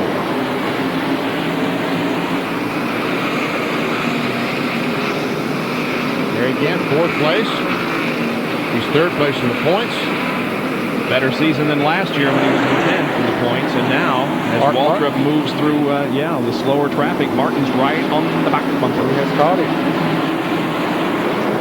Darrell might not be quite as aggressive now once he's got that $10,000 in the bank. He probably doesn't mind if Martin leads the next couple of hundred laps. That's right. As long as he can get it back with about 50 to go, he'll be content. This is from Dick Trickle's car, the Sneakers Ford. Darrell is overtaking Richard Petty, going by him on the outside, or about to go by him. Richard's showing some damage there on the right side. Derek Cope slid up high out of turn number 2, brushed along the wall. Well, he hit pretty good. He did hit it pretty good. That's going to bend up the suspension to render his car uncompetitive, I'm sure. Cope 17th. Here's Jerry again. Well, they are still working on Davey Allison's Haviland Ford. In fact, it's so heavily damaged, they are attaching a wrecker to the rear of the car with a chain, and they've been jerking the rear of the car trying to pull some of the frame away from the ground. Davey's still scratching the seat. He's been getting somewhat of a rough ride inside the car as they attach the wrecker and try to pull a cable and then pull the wrecker forward to try to straighten the rear frame rail. Well, while work continues on Davey Allison's car, the Winston Cup points leader is still out there in action with no damage to the car, and he is running in 12th position. Elliott is. Now, he has not led a lap tonight, so he has not picked up those 5 points. Meanwhile, Martin has passed Darrell Waltrip for the lead. There he goes. There he is.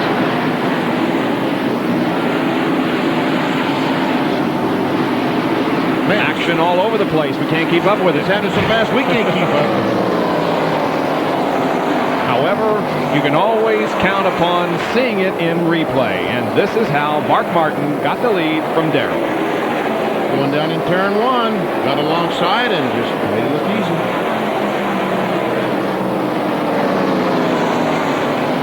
Now a good battle. Jimmy Spencer and Kyle Petty. Petty passes Jimmy Spencer and takes over the 9th position. That might be the first time we've seen Jimmy Spencer passed all day. Could be. He got a little bit high up there. Kyle got under him, and Spencer got a little bit squirrely coming off of that turn. Kyle just drove under and went on around. Now Spencer working on him. He said, I don't like that. I want that position back. But Kyle has run a good, steady race here tonight. So he's up there in 9th position. Bill Elliott doesn't have a scratch on that car, does he, Ned? I don't see a scratch anywhere. Looks pretty clean, the inside of it.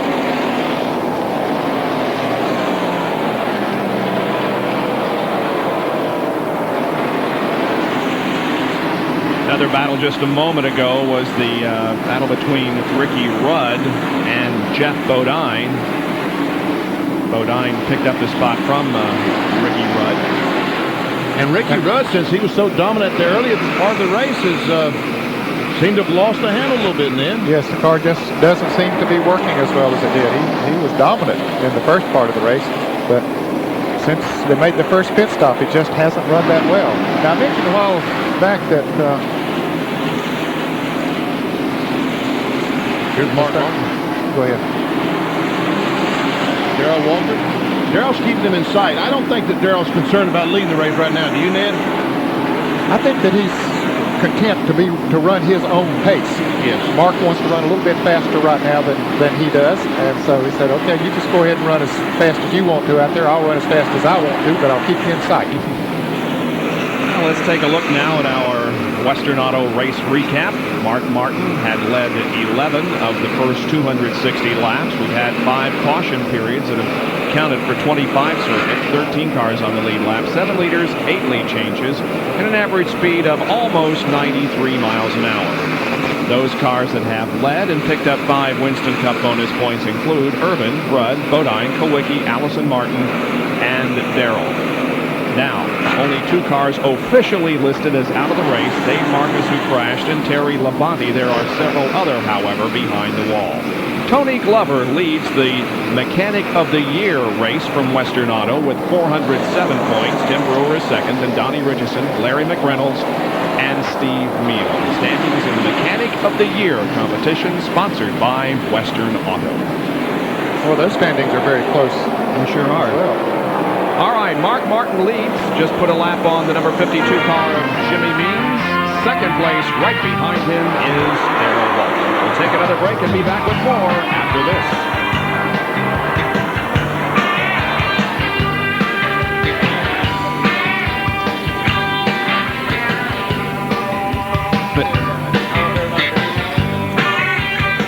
It's not important.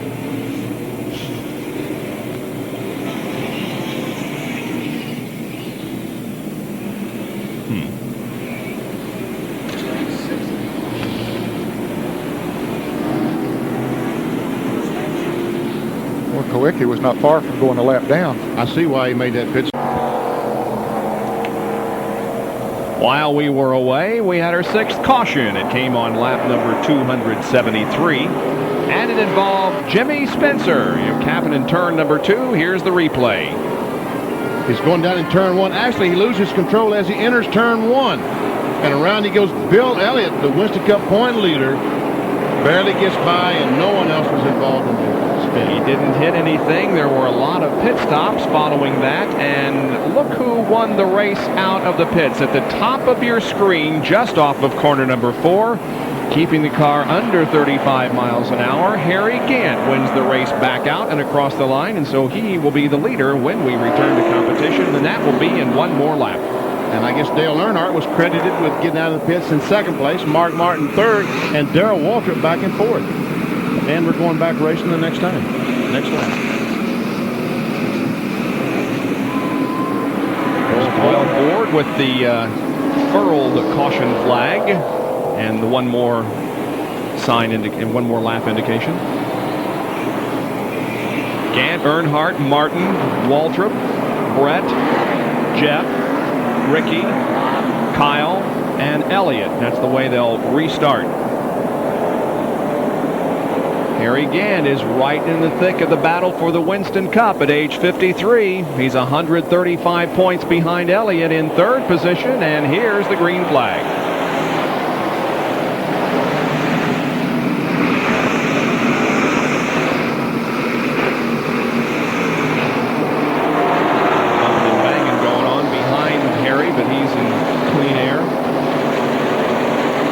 Gets himself the 5 bonus points. Of course, he did when he took the lead, but you get bonus points for even leading under the caution, so he'd already got those. But that's something that's very important now, and as the season goes on, it'll be more important for every bonus point you can pick up. He'll be doing everything he can to get them. Stretching his fuel mileage earlier this year, and he is in this points battle. What's your strategy in winning the title, Harry? Well, it's the same as just try to finish high as we can and stay on the track. We got to make up a lot of points. They got a long lead on us, really, and it's just a long way yet to go. And we just hope that we will gain instead of lose momentum. So that's our objective right now, is to try to keep whittling away or gaining some. To do so, you got to finish ahead of the competition. So right now, that's what we're trying to do: get a little better motors, a little better car to be able to do that with. And another crash, as Harry tells us about the possibility of winning the Winston Cup, and this one involves Rick Mast, and again, it's off turn 2 down the backstretch. He was in a big pack of cars that Kyle Petty had almost lost it coming off in turn 2, and the car is really backed up there in a pack, and I think Rick got bumped from behind. This is the way it looked to me. Now watch the far right. You see him in the black and white car over there. Richard Petty is the guy that did the bump. Just barely touched him and sent him around. And he goes down and makes contact with the inside wall, about like Ernie Irvin did at the start of the race. It was one of those accordion deals. Somebody probably well up front got on the brakes a little bit. Well, somebody just banged into each other. Kyle Petty got totally sideways between turns 3 and 4 in the middle of 1 and 2, I should say. And so the car did have to back up, and that caused all. Here's Davey Allison going back up. Davey is back in competition. Now we'll show it to you again. Now, this time watch the far left, and you can see that there are cars that are... Yeah, they let off the gas, and Richard, yeah. you know, it's just one of those unintentional things that... What happened to Kyle Petty when it went in turn 1 on the inside of Derek Cope, and they ran across a slow car, so he had to back out of the gas and hit the brakes and almost lost control. And while he was saving to your right there, they just started jamming it behind him. Waltrip makes a pit stop. That'll cost him track position significantly. There are 11 cars in the lead lap, so he will be 11th. So Darrell takes the opportunity during this pit stop, during this caution rather, to make another pit stop. Back in a moment at Bristol.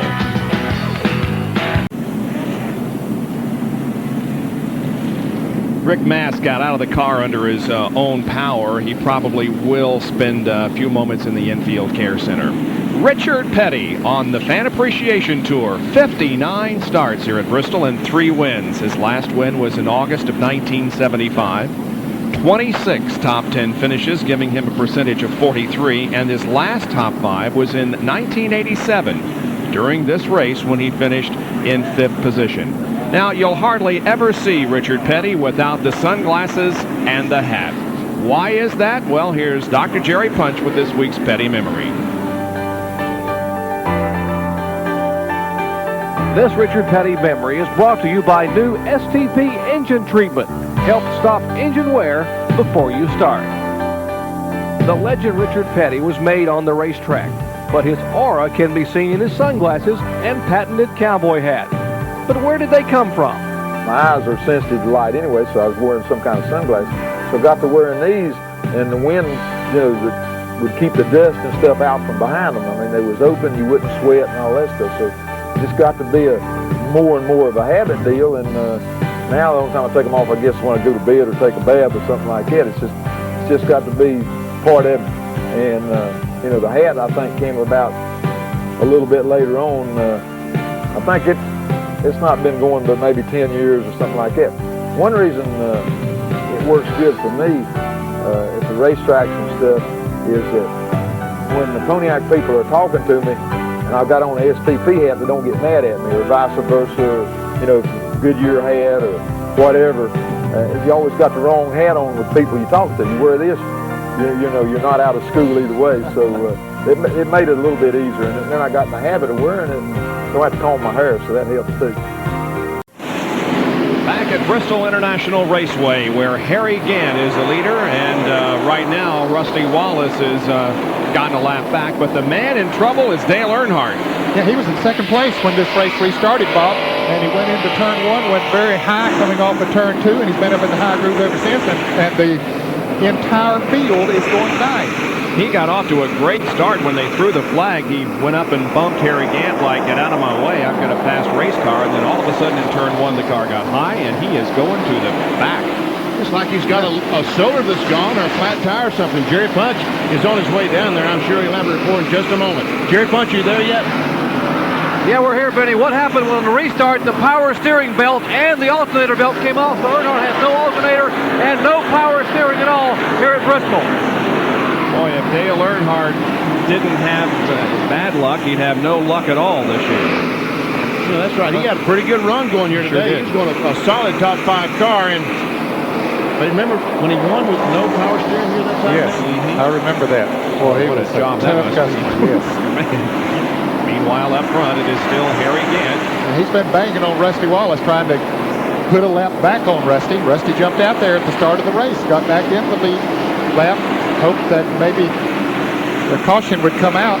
There's the second place car, Brett Bodine, car number 26. And Jeff is in 3rd position. The Bodine brothers having a good run here tonight. Their brother Todd had an awfully good run last night. Won the first race. Yep. And then right behind Jeff is Ricky Rudd, who set the early pace here at Bristol.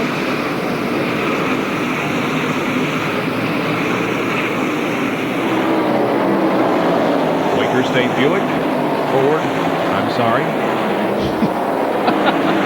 Thank you for correcting me. I've called Hud Strickland's car a Buick forever, so. Oh, boy. Now Derek Cope is up on the high side. Here comes Kyle Petty below him, and Mark Martin. Kyle is running 5th. Mark Martin running 6th. We can see the damage to the left rear of the car. He crashed early on with Sterling Marlin. His car seems to be running okay. Here's Mark Martin, one of the better cars earlier on, and Alan Kowicki. Also, Darrell Waltrip made that late pit stop. He didn't like the set of tires that he had on. Was the report from the pits. He went in and lost that track position to get 4 tires that he had more confidence in. That's Ted Musgrave in 55 that everybody is passing. Ted is shown in 14th position. He is a lap down. There again, finally got by Rusty Ross as we're watching this. Davey Allison, we see on the inside of the racetrack slowly. There's Harry.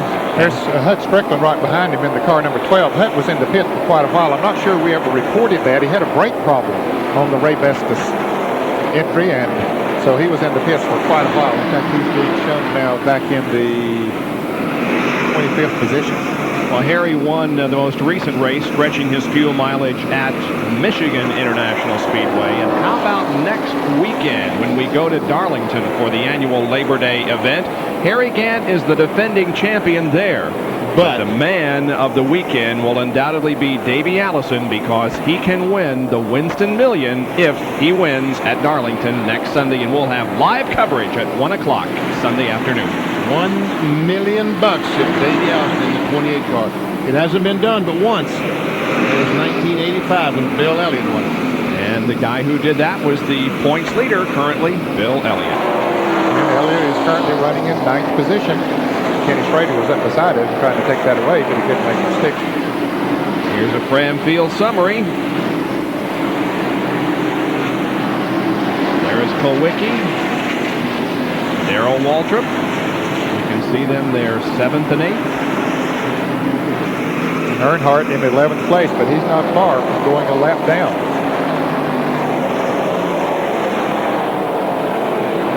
I'll tell you what, I hate to wrestle that thing for 200 laps with that power steering. Oh, man. Ernie Irvin, 157 laps down.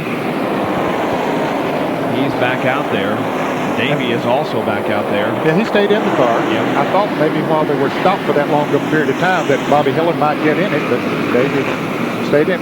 And here's a pass for position as Waltrip takes over the 7th spot from Alan Kowicki. You know, Ned, that's why Alan Kowicki stayed out. Whoops. Uh-oh, 25 in the... Let's go. Oh, we have a crash in front of him is the reason everybody was slowing down. A car up against the wall. I can't see the number. It could be Ted Musgrave. It's a white car. It's either Jimmy Means or Ted Musgrave. And there's the leader coming down. And Dale Earnhardt did not get lapped. So this caution will be a break for him. 55. No, it's Musgrave. Yeah, I thought it was. Ted Musgrave, who was running in 15th position, has made contact with the 4th turn wall. That's unusual. You don't see that Musgrave go in too much trouble. No, he's had a good record this year. I'm sure Ray DeWitt is saying, my goodness. Pits are open. Here comes Gant, Brett, Jeff. John Kernan is there with Harry. Andy Petrie and the crew are hoping to repeat their performance in the last pit stop where they changed 4 tires, made a chassis adjustment in 21.8 seconds to give their driver Harry Gant the lead. Already the right side tires are on. Jack going under, going up, left side's going on. Looks like another very fine pit stop. You've got Harry Gant on the top of your screen. Brett Bodine on the bottom. Harry is already away. And Brett Bodine is pitting farther down pit road. He's still on. Left side's going on the Brett Bodine car. Bodine still in. Harry making his way down pit road. Remember, 35 miles an hour. Bodine is now out. But John Kernan, the guy that beat all of them out on the front pits, was Jeff Bodine. And now let's go back to the pits, Jerry Punch and Earnhardt's pits.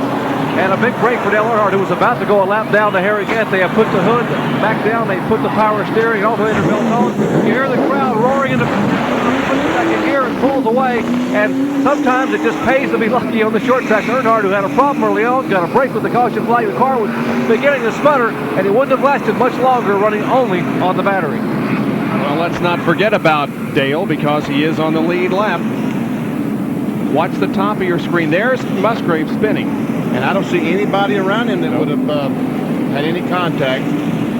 And this was behind Ted, and watching everybody hit the brakes. There we see Schrader running in the back of Bill Elliott, and Darrell Waltrip stopped his car, practically stopped his car anyway. The 8th caution flag of the evening for Ted Musgrave, and the visit with the wall in turn number 4. Earnhardt in again. They're trying to reconnect those pins and send them back out. You want to argue about that? Yeah, I do.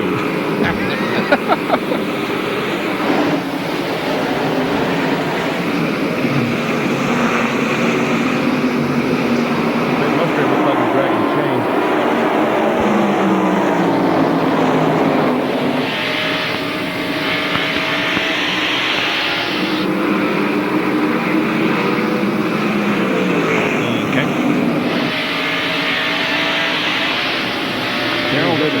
Look at Harry get that fire. Whoa. No, not according to Lynn. Right.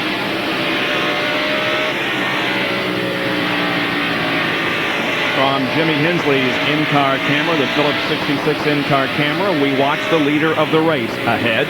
That is Darrell Waltrip. He did not make a pit stop on this most recent caution period. Now remember, he did make one a few laps ago, giving up a lot of track position, but now he's got it back. Dale Earnhardt now, they've got the belts back on his car, so he does have power steering and an alternator. He's trying to work up through traffic. There he is, right ahead of Derek Cope. And Jerry Punch can update us from pit road. Let me update a little bit. They were able to get the power steering belt back on, but they do not have the alternator belt on, so they're running with battery only. They could not get the alternator belt back on, but they got the fans going, and it does have power steering, so they're going to have to roll the dice and hope maybe they can make it the rest of the way on only the battery. He's in 11th place right now as Davey Allison comes in once again. Davey crashed earlier. He's out there just trying to get as many points as he can. Running back in 28th position, and now a good battle. Brett Bodine and Harry Gant for second, and there's Ken Schrader with them. That's Jeff Bodine, who's keeping track in the 15 car. And the car leading that group is Bobby Hamilton, and as we told you on Speed Week tonight, Donnie Allison has joined that team in a consulting capacity. Jeff Bodine did not change tires, did he, Ned, on that pit stop? If he did, they only changed 2, Benny, because he came out of the pits very quick. He might have just did a gas and go. Gets the car sideways as he comes off the corner. Harry Gant changed all 4 tires, so he's a little bit faster than Jeff Bodine right now, but he's having trouble getting by. Meanwhile, behind, here comes Brett Bodine, take that spot away. Rudd's on the inside of Schrader. And while all these guys are battling for position, behind, Darrell Waltrip has things to himself in the lead. Here's Harry on the inside. He's got to run. And he does it. Gant goes to second. We understand that Jeff Bodine did not change tires. He only took on the gas pedal. Last time around we saw Dale there. We see Davey Allison going out of the pits. The last time we saw Dale Jarrett going out, he cut another tire down and an unscheduled pit stop. So the not changing tires looks like Once again, the Bodine brothers are running together. Harry goes inside of Bobby Hamilton. Here comes Jeff. Red car is Jeff, the green car is Brett. Let me write that down. Okay. Red, Brett. No, green, Brett. Okay.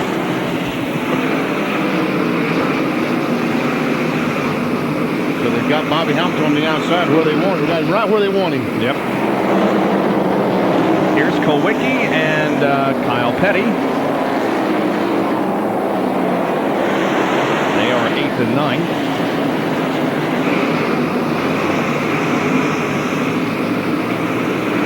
Well, if Kulwicki could finish in the top 10 net, he'd feel like he stole something tonight.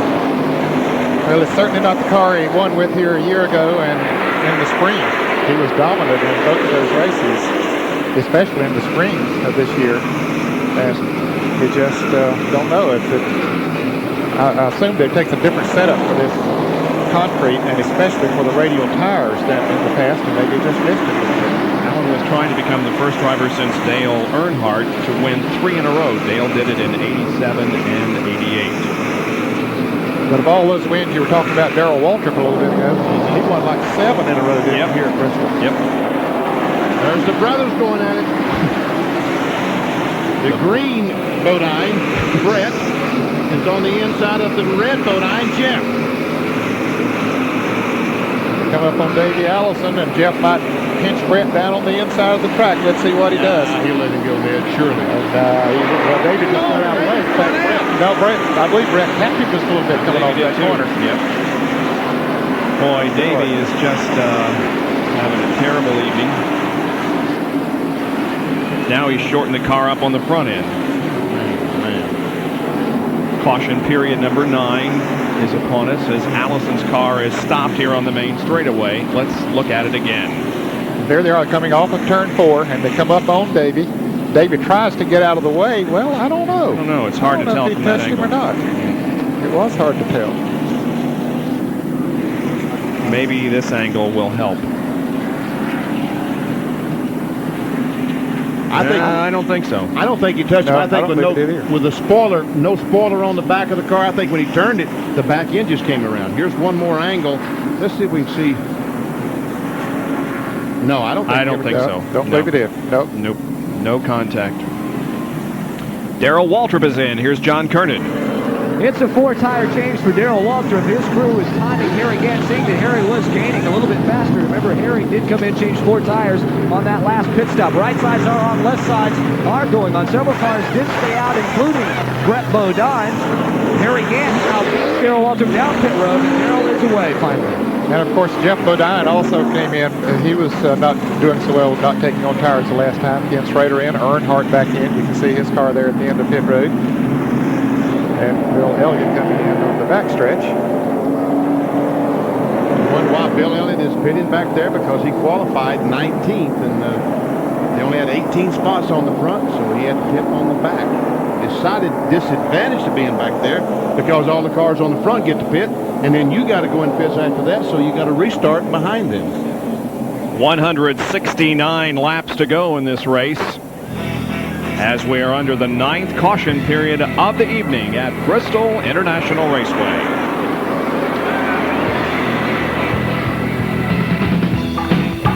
ESPN Speed World tonight at the Bud 500 at Bristol International Raceway. We're under our 9th caution. Davey Allison's car is just now being dragged off the racetrack. He is with Jerry Punch.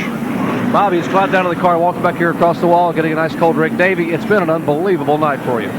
Well, Jerry, you know, to start with, over there in turn 3, I lost it getting in the corner and car backed in the wall. And, you know, I hate it for these guys. They've worked awful hard. We were running good. We were going to come out of here with a decent finish tonight. And I just messed up. And then we're out there riding around just trying to stay out of everybody's way. And I saw Jeff and Brett, those guys coming behind me. And I tried to move over and get out of their way coming off turn 4. I hit the apron and lost it again. I'm just having a heck of a night. Winston Million next week. Let me ask you first, is the car fixable? I don't think so this time. It pushed the oil cooler back into the left front tire, and you know, we're far enough down now that if we went back out, we wouldn't gain anything anyway. So thoughts after turning to Winston Million coming up in Darlington? Well, I think I'm gonna go home and regroup and get with these guys, you know, and try to figure out what it's going to take to get myself back going again, because you know, I was off a little bit tonight, and I made the mistakes. I got to go get better. Davey Allison able to smile even through adversity here at Bristol. Gentlemen. Davey Allison, quite a competitor. You showed it on more than one occasion. His race here at Bristol tonight is over. Back in a moment.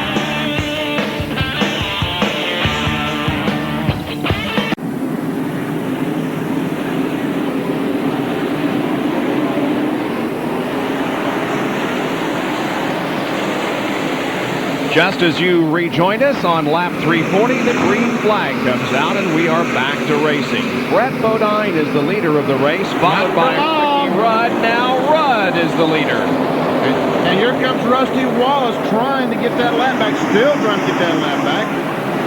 And a crash out of, Harry Gant has crashed here on the main straightaway.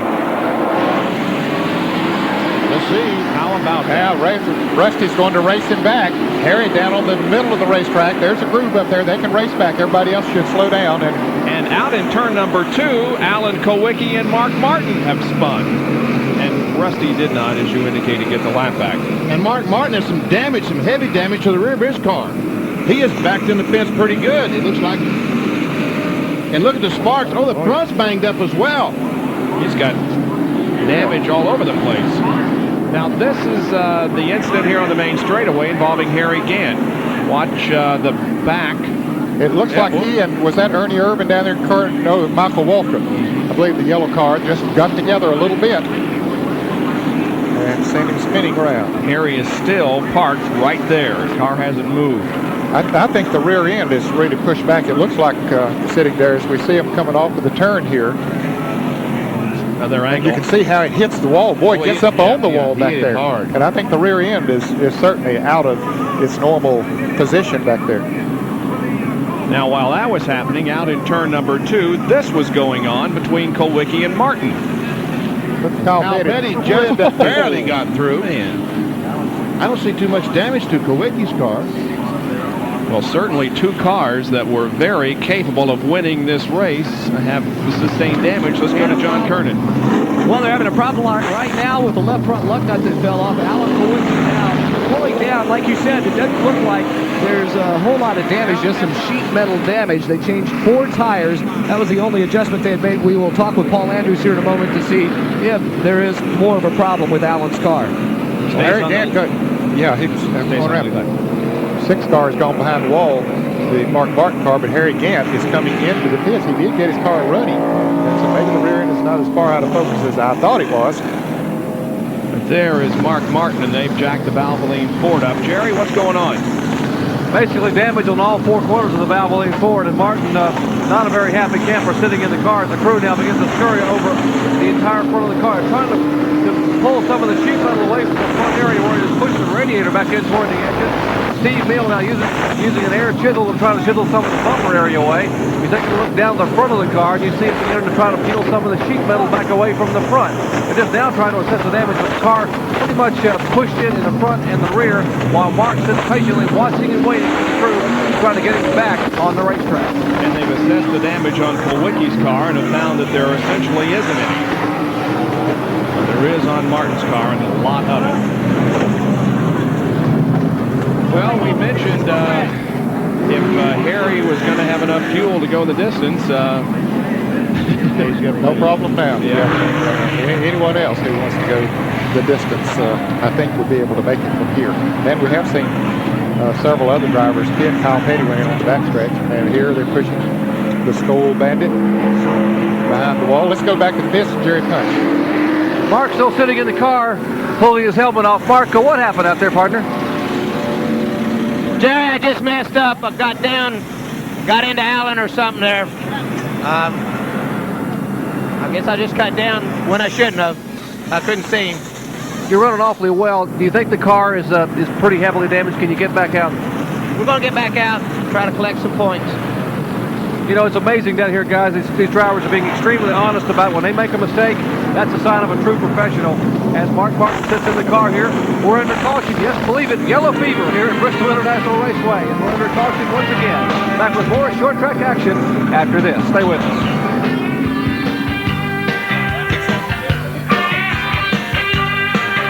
The points 135 behind Bill Elliott. And he was running 6 at the time on 1.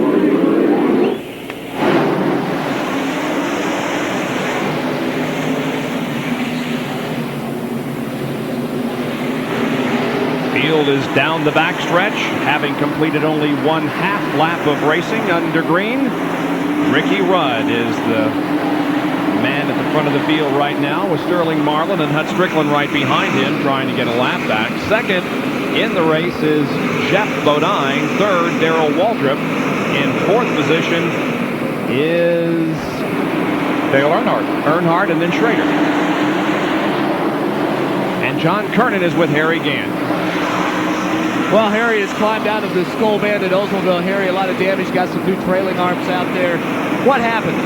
Well, lap car running the side of me going through the corner. They've been pretty tough all night. How tough is the... It seems that you guys can have no problem. It seems like you guys could have no problem racing with each other. How was the track? It seems okay. Our car run real good. The Skull team has done a super job with the car. We're just kind of laying back, waiting to license. Well, there's Harry Gant. The crew is going to work on the car. They're going to replace the trailing arms and try and get him back out to run for points because he was third in points heading into the race tonight. Well, we've already seen Davey Allison in trouble. Harry Gant. Mark Martin, fifth in points, is behind the wall, so it has not been a point for at the front of the NASCAR Winston Cup point standings, with the possible exception of Bill Elliott, and he has hung right in there. Yep, Bill just hanging right in there, currently running in, what, 9th position? Yep, and we'll show you the Ram field summary and give you an indication exactly where everyone's running. There you can see Elliott 9th. And Kowicki on the lead lap. Yep, and Kowicki is 8th. So that's the only 2 cars in the top 5 that's having any kind of night at all. Watching the battle for second position between Jeff and Darrell. Less than 150 laps to go. By the way, I want to take this opportunity to say, oh, here comes Waltrip on the inside. Not quite. A very special hello to a longtime Winston Cup competitor, Tommy Gale. Dick Maycall said he's in the hospital up in Pennsylvania. So, Tom, if you're listening, get out there soon and come see us. Yeah, take care, buddy.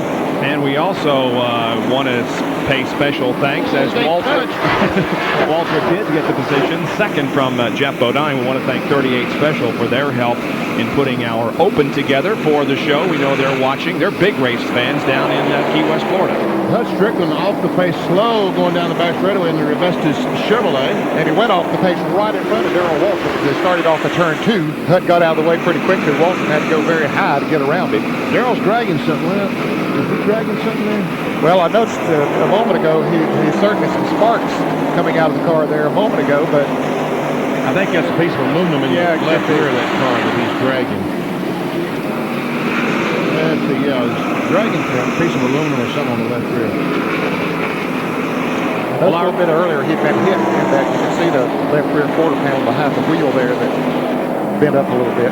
Our congratulations to Chester Klein from Winsboro, North Carolina, today's winner of the beautiful Chevrolet Lumina and the Gillette Halfway Challenge. He named Darrell Waltrip as the leader at the halfway point. If you want to enter the contest for next week's Mountain Dew Southern 500 at Darlington, write to Gillette Halfway Challenge, Post Office Box 2246, St. Petersburg, Florida 33731, 2246. You got to be 18 or over, and we must receive your entry by Saturday, September the 5th to be eligible for next week's Gillette Halfway Challenge.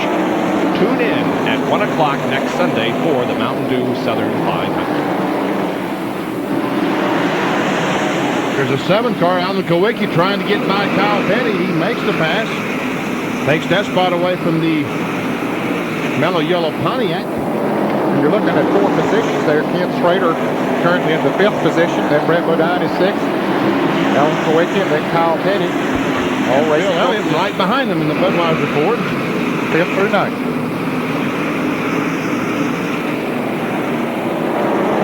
There's old Bill. Still doesn't have a scratch on his car. And looky here at this. Darrell Waltrip has just about caught Ricky Rudd. He has indeed, as Rudd has Sterling Marlin right in front of him. Waltrip closes in. Marlin got around Rudd a while back to get one of his laps down. He was 2, but now he has to put the pressure back on because Darrell Waltrip is there. So it's Rudd, Waltrip, Jeff Bodine, Dale Earnhardt, and Kenny Schrader in the top 5 currently. Last time Darrell won a race here was in '89. Last time Darrell won a race was at Pocono earlier this year.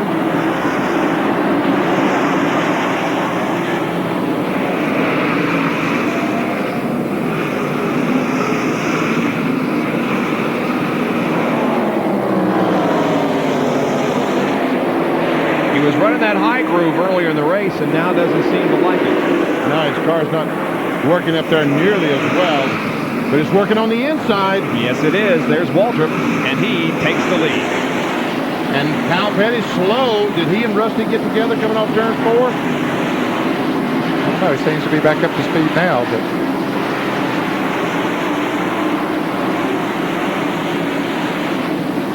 we'll take a replay. Here is Rusty and Kyle Petty right side by side. He and Alan Kowicki got together. Oh, yeah. And Kyle Petty, what a great job he did in saving that car. There's one of those situations, Bob, you were talking about earlier. The car got completely sideways, and he was able to hang on. A year ago, that car would have gone on around. It would have been gone. Yep. So that cement seems to have an advantage in that respect. I believe we'll hear some drivers be complimentary of this after this race tonight. Well, you got to take your hat off to Larry Carrier, the owner of this track, because he knew that he had a problem with the asphalt that just would not hold under the weight of the car and the speeds, and so he knew he had to do something, and he came up with this idea of concrete, and yeah, I think it will be applauded in the days ahead. Well, Clay Earls, the folks up in Martinsville, did that originally, 10 years ago, I guess. In the turns. In the turns, but never has it been done on banks like this. Martinsville bank's about 8 or 10 degrees. Darrell Waltrip has fought his way to the front, and our Big A Auto Parts on-track interval will document that, comparing him and Ricky Rudd, who was the leader from lap 358 to 362. Darrell cut the interval from 1.7 seconds on lap 358 down to 0.6 on lap 362 before he took over the lead from Ricky Rudd. Mark Martin's back on the track now, but many, many laps down.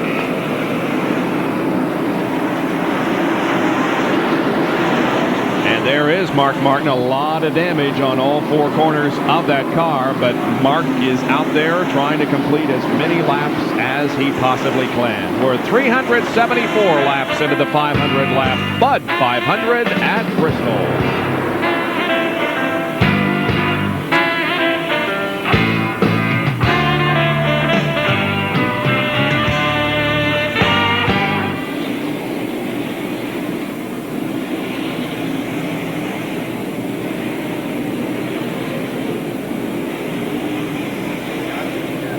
It's a piece of aluminum. We talked about it there a little bit ago. Yeah.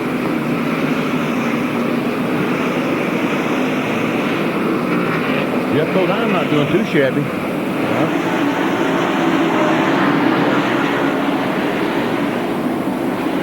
Working on Rudd.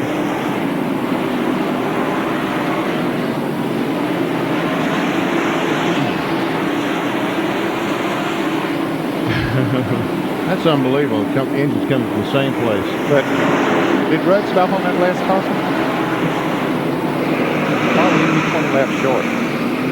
Not getting that good mileage.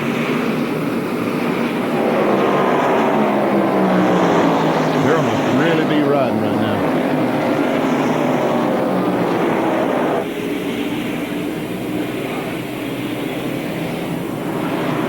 Okay.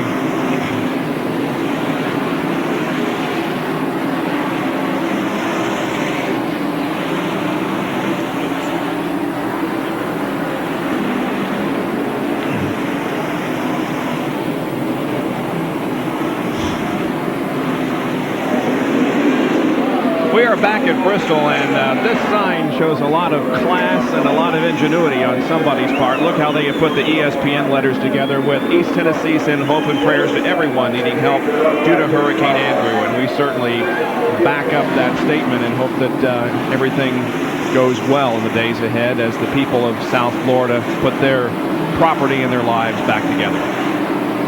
You certainly have to feel for all those people that lost their homes and lost an unbelievable situation there. Yeah, those of us who don't live down there cannot imagine how bad it was and is, but we do certainly think about you. Looky here, old Dale Earnhardt is back in the race. Earnhardt is back.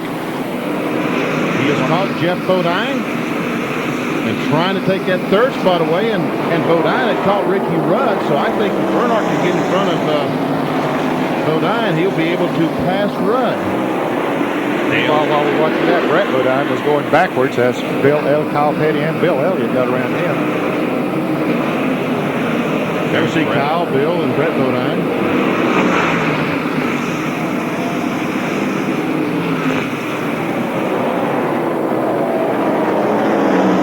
Points leader Bill Elliott and Brett Bodine. Elliott's in 8th place, so Good top 10 finish. Yep, he's going to extend the points lead even further over Davey after this race. Allison is out. Will finish 29th unofficially, and if the race ended right now, there would be a 94-point spread between the two as we go to Darlington and the Mountain Dew Southern 500 next Sunday afternoon. But Bill has moved into 8th now once he moved around Brett Bodine, so that would add 4 more points to him, so it would be 98 points.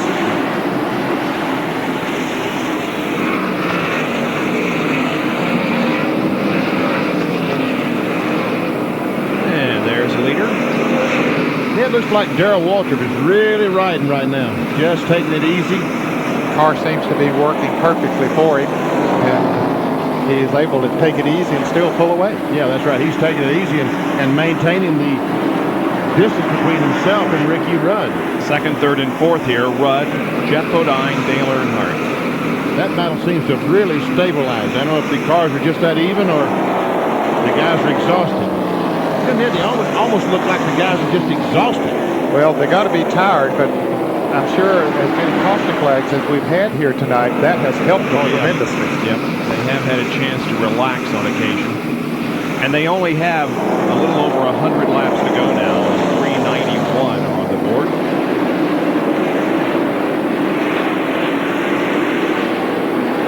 When you're tired in a race car, 10 laps is a long way. I'm surprised that we still have 9 cars in the lead lap this deep into the race.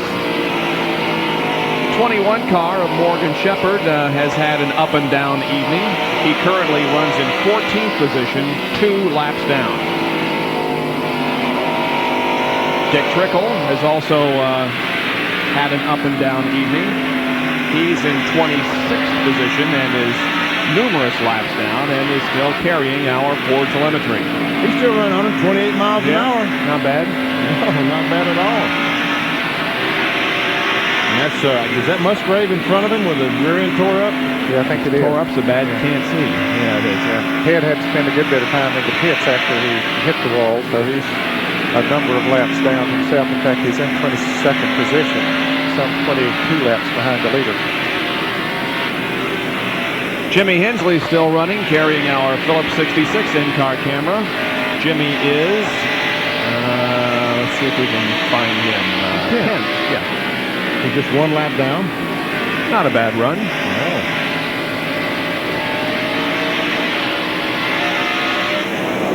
Hensley.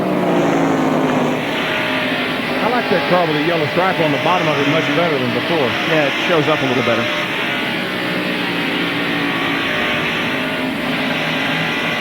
Another Napa Field summary. Boy, they sure don't look like 36-degree banking when you're going that speed. They look flat as they can be. And from the race, inside a race car, they look flat as well, Bob. Yes, they do. I remember Daytona. The race there, it's 31 degrees, and boy, you go into that, and it looks as flat as the floor. We didn't have in-car cameras to prove that back then. You could tell people that, but they wouldn't believe it. Yeah.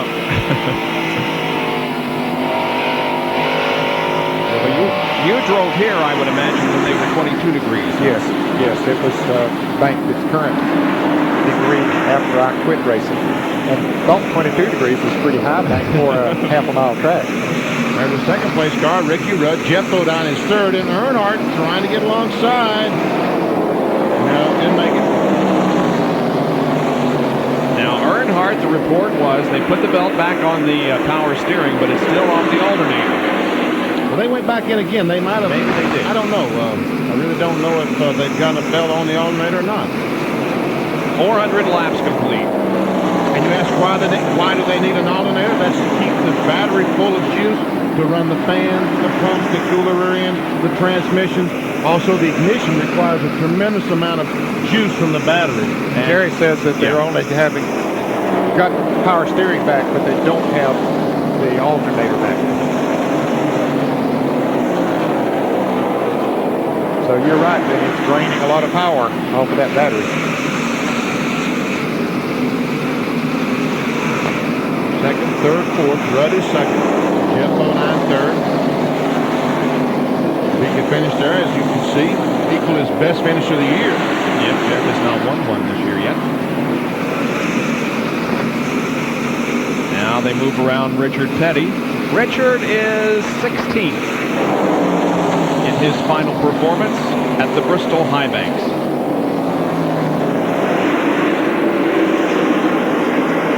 And that camera looks like the cars get out of shape as they come off that fourth corner. It's a good angle, that camera down low there off the 4. Rudd is also not won in 92. Best finish a third. Now Jeff to the inside of Ricky, but no.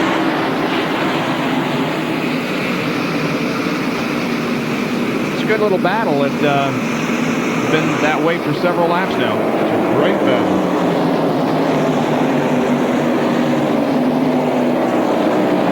And meanwhile, Darrell Waltrip is just saying, go ahead, guys, battle it out.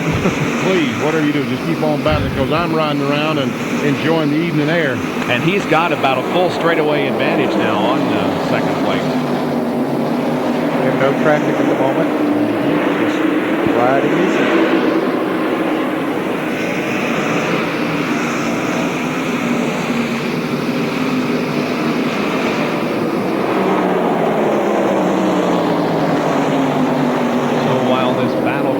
For second, third, and fourth, there is Darrell Waltrip, who is the leader, with now 92 laps left in the Bud 500.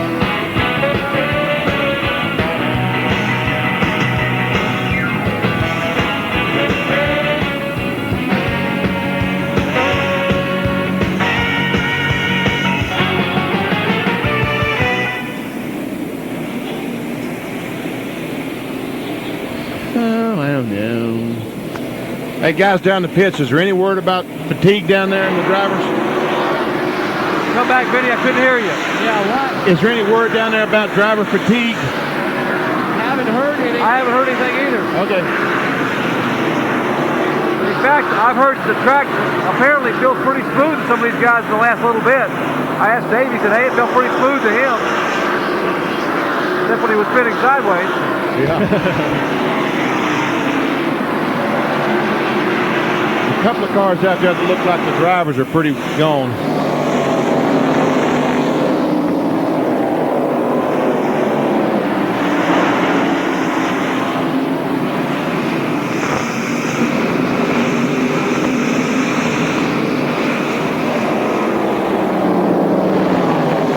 Elliott hasn't led the race today. No.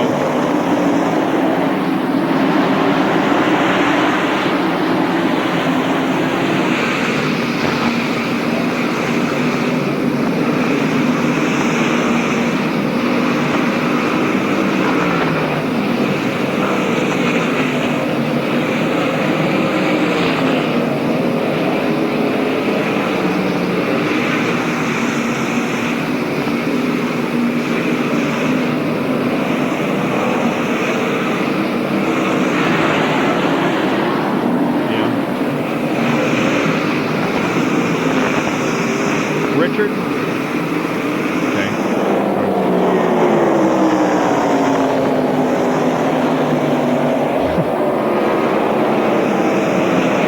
Darrell Waltrip just continues to circulate, putting a lap there on his brother Michael. He leads the Bud 500 at Bristol Raceway in Tennessee. 416 laps have been completed. Back to second place, and you can see that there's quite a bit of racetrack between first and second. There is Ricky Rudd, followed closely by Jeff Bodine and then Dale Earnhardt. And Jerry Punch has a comment on Rudd's strength. You know, in the past few years, a number of drivers have really gotten involved with serious exercise and conditioning programs. One of those is Ricky Rudd. He said, you know, where it really pays off is the last 100 laps at a racetrack like Bristol, because that's when everyone else gets real tired, and you're in shape, and you've got a shot at possibly stealing a win because you work out and you're in great physical condition. And this could pay off in these last 85 laps for Rudd tonight. We've talked all race long about how physically demanding this racetrack is, and you gotta be healthy as far as physical conditioning is concerned to withstand all the punishment. Another guy is Darrell Waltrip. You know, he said he did not realize how bad out of shape he was until he broke his legs. And he started doing the therapy for the broken leg, and he discovered, hey, I am really out of shape. And he has, since then, has started a training program, and he is much stronger now than he was a year ago, a little over a year ago. Yeah, in July. I guess it was 2 years before he broke his leg. It was last July he slipped in Talladega. So it's 2 years ago that he's been training and getting with the weights and eating right and doing the things that you got to do to run a 500-lap race at Bristol. Right now, Darrell enjoys a 5.5 second lead over Ricky Rudd. It stayed that way for about 4 or 5 laps now. By the way, Benny, are you still on your seafood diet? Yeah. You see food and you just can't resist it. Everything I see, I eat. That's right. I love seafood, but I do it a different way. Jared Mudge? You know, before the race, Benny, some of the McLaurin guys down here in Ernie Irvin's crew were telling me that you worked out the other morning, that you lifted at least 12 or 13 biscuits off a plate at one time and shoved them in your mouth. So you're in some kind of conditioning program too, aren't you? Jerry, everyone exaggerates. I only ate 6 biscuits. Larry McClure's mother invited me over for breakfast the other morning. Oh, boy. How could I? Hetty May invited me over. I had 6 biscuits, a couple eggs, and some sausage, and it was wonderful. Man, oh man.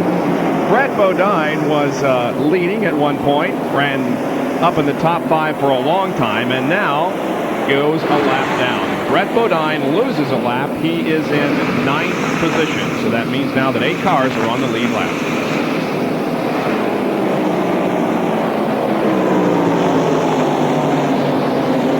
There's DW. The attrition really hasn't been that bad tonight compared to last night's Grand National race. 8 cars on the lead lap. Ned talked about that a moment ago, and there was horror stories. We talked about the lead car being 3 laps in front of the second place car. And there we see Brett Bodine still on the race. Bobby Hamilton still running well, the Country Time Oldsmobile. Bobby Hamilton is currently shown in the 21st position. Right behind him is the 21 car of Morgan Shepherd. He is 14. There's Harry Gant right down on the inside of Morgan, going back straight and back out on the racetrack. And it's been a long time in the pit area. Michael Walter, Pennzoil Pontiac, had to go to a backup car.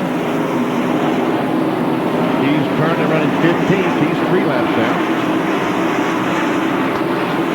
Jimmy Means, the Taco Bell Pontiac. He's in 27th spots currently. And Ernie Irvin, who is many laps down as a result of a spin early in the race in the Kodak Film Chevrolet, just out there riding, trying to get as many points as he can.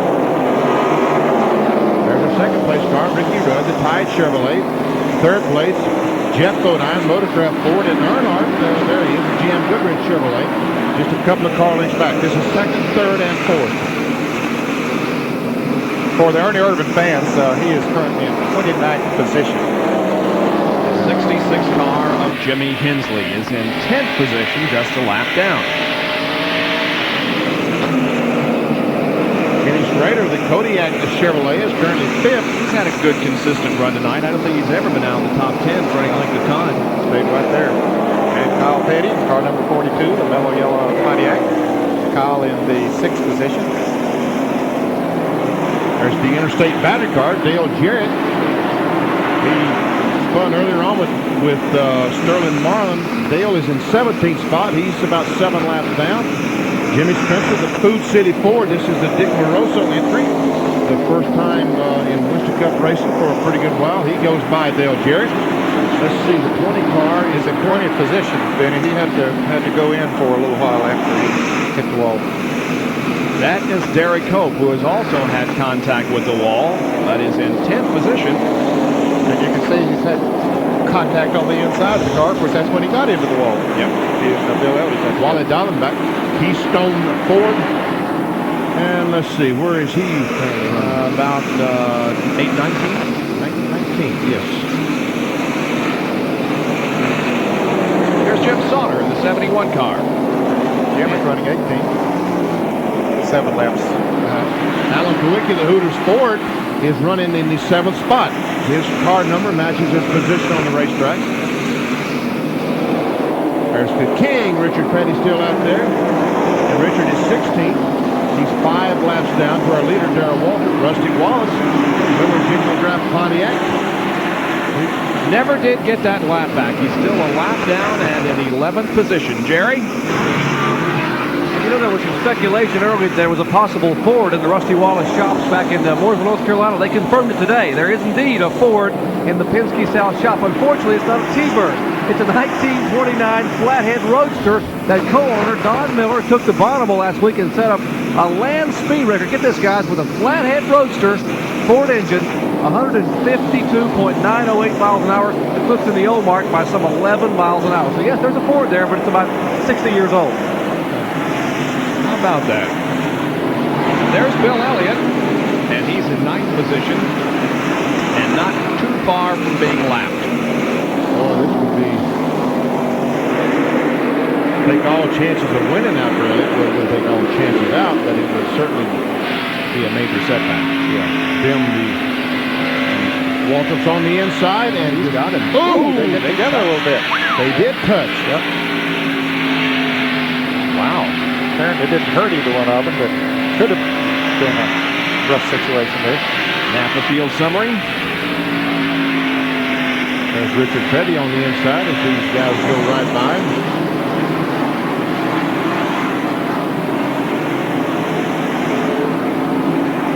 It looked like Darrell was hurt. We'll keep our eye on him. I think he thought he had Bill cleared coming off of the turn, and he just slid right back up into the groove, and Bill still had the front end of his Ford up there. And now Darrell Waltrip will attempt to put another lap on Rusty Wallace. We'll be back with more live coverage of the Bud 500 from Bristol International Raceway.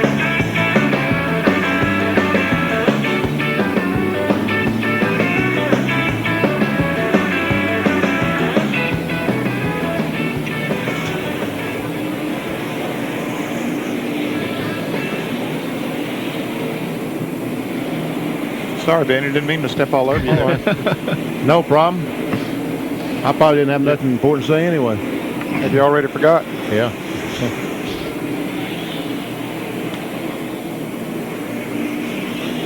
What do you think a while ago? Don't you think what it looks like? Hey, guys, I just wanted to get that story in about the Flathead Ford. Don Miller said, yeah, I wanted to confirm there's a Ford in our shop because they have a little fun with it, but that's a true story. He is so proud of that record for a Flathead Ford to go 100 and almost 155 miles an hour, so getting that home was pretty important. He's been awfully good to us over the years. Trying to get some track backs there. We got some video on that, Jerry, for Speed really? Week. Yeah, hopefully we'll get it on next week, and we'll reiterate that. Yeah.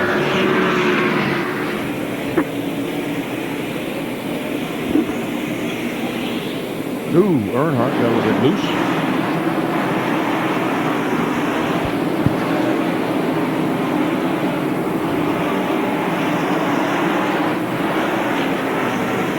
The NASCAR Winston Cup Bud 500 from Bristol International Raceway has 51 more laps to go, with Darrell Waltrip leading our live ESPN Speed World coverage.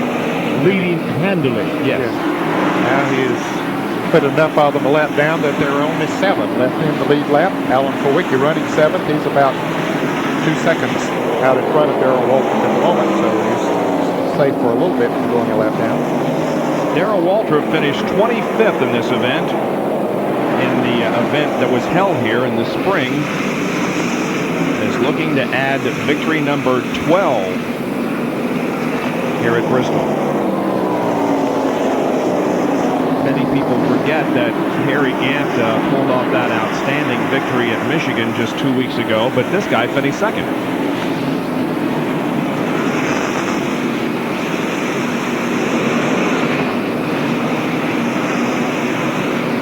King Richard Petty, 16th. 6 laps to the rear of the field, but hanging in there on what was otherwise a very rough and demanding racetrack, at least at the beginning of this event. Yes, he is hanging in there, Bob. And, you know, he's 55 years old. It's got to be tough on him running out there in this kind of a racetrack. And we talked to him yesterday about, does he have a better race car than he is a driver right now? Well, I think that the boys have really done a super job on the cars. The motors and stuff are just getting better and better, and the whole team, pit stops, all that stuff. I think they're getting better, and I'm going the other way.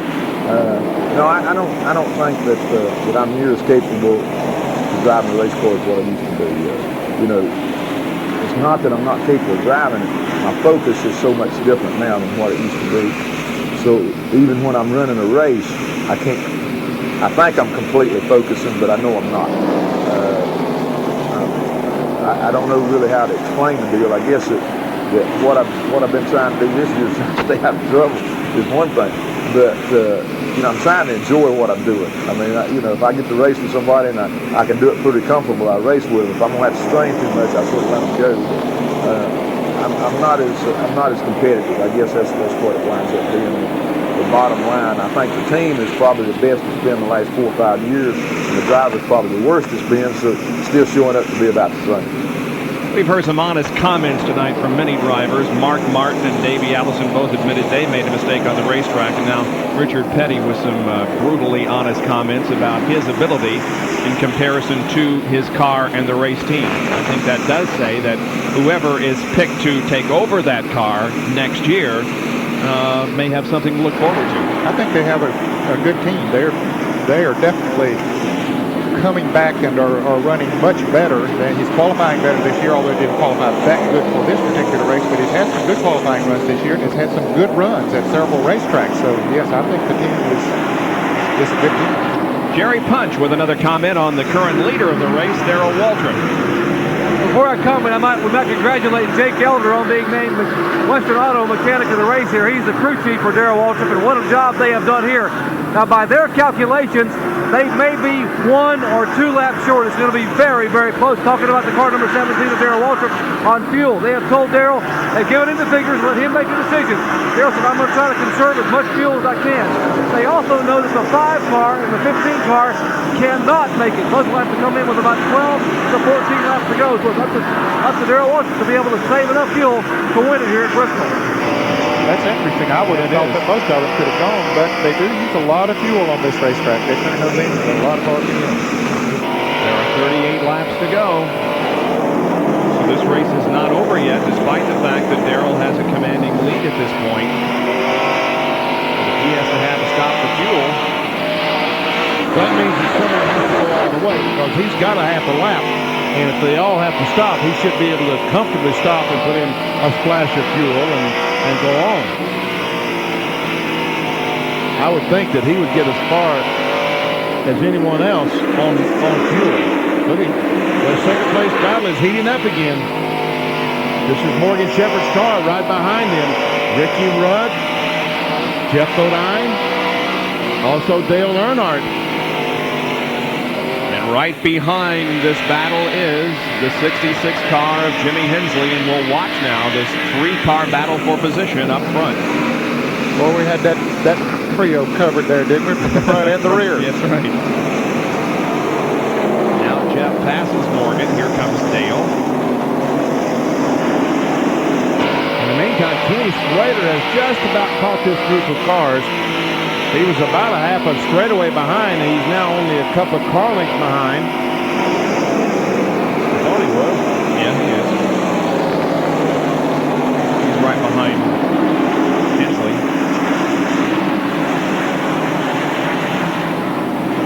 And here, Alan Kowicki about to go a lap down from Darrell Waltrip. By Darrell Waltrip, he put a lap down. Alan is 7th.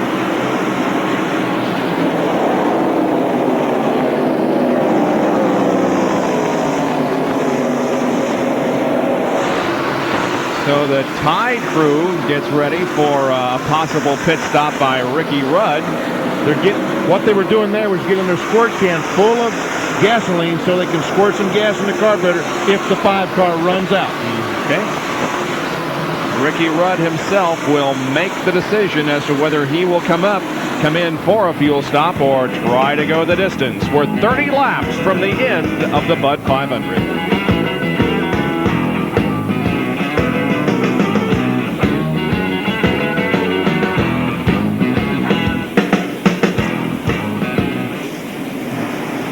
Just about, he and Schrader. He got up beside a Schrader coming off before, and they just about lost it, but he held on. Yeah, I said Schrader got that group of cars, and Kyle's got Schrader, so I missed that one.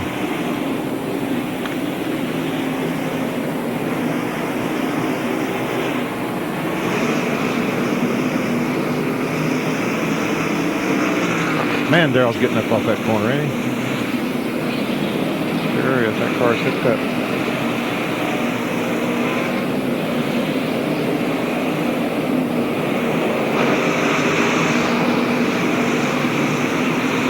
Cook coming in for his fuel. Yep.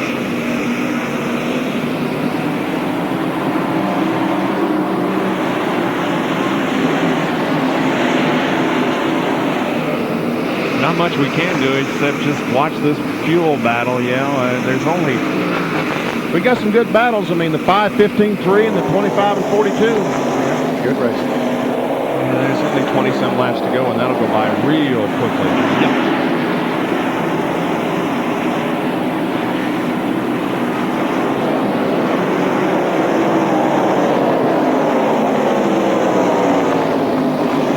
Just about 10:30 Eastern Time, and you're watching live coverage of the ESPN Speed World Bud 500 NASCAR Winston Cup race from Bristol International Raceway. The leader is Darrell Waltrip in car number 17, and there are 24 laps to go in this event. Second place is Ricky Rudd in car number 5. And he is 11 3/10 seconds behind, so Darrell continues to stretch his lead. And that much interval on the racetrack. Right behind Ricky is the third place car of Jeff Bodine, followed by Dale Earnhardt, who is in 4th. And the white car, Kenny Schrader, is in 5th, and Kyle Petty right on Schrader's bumper in 6th.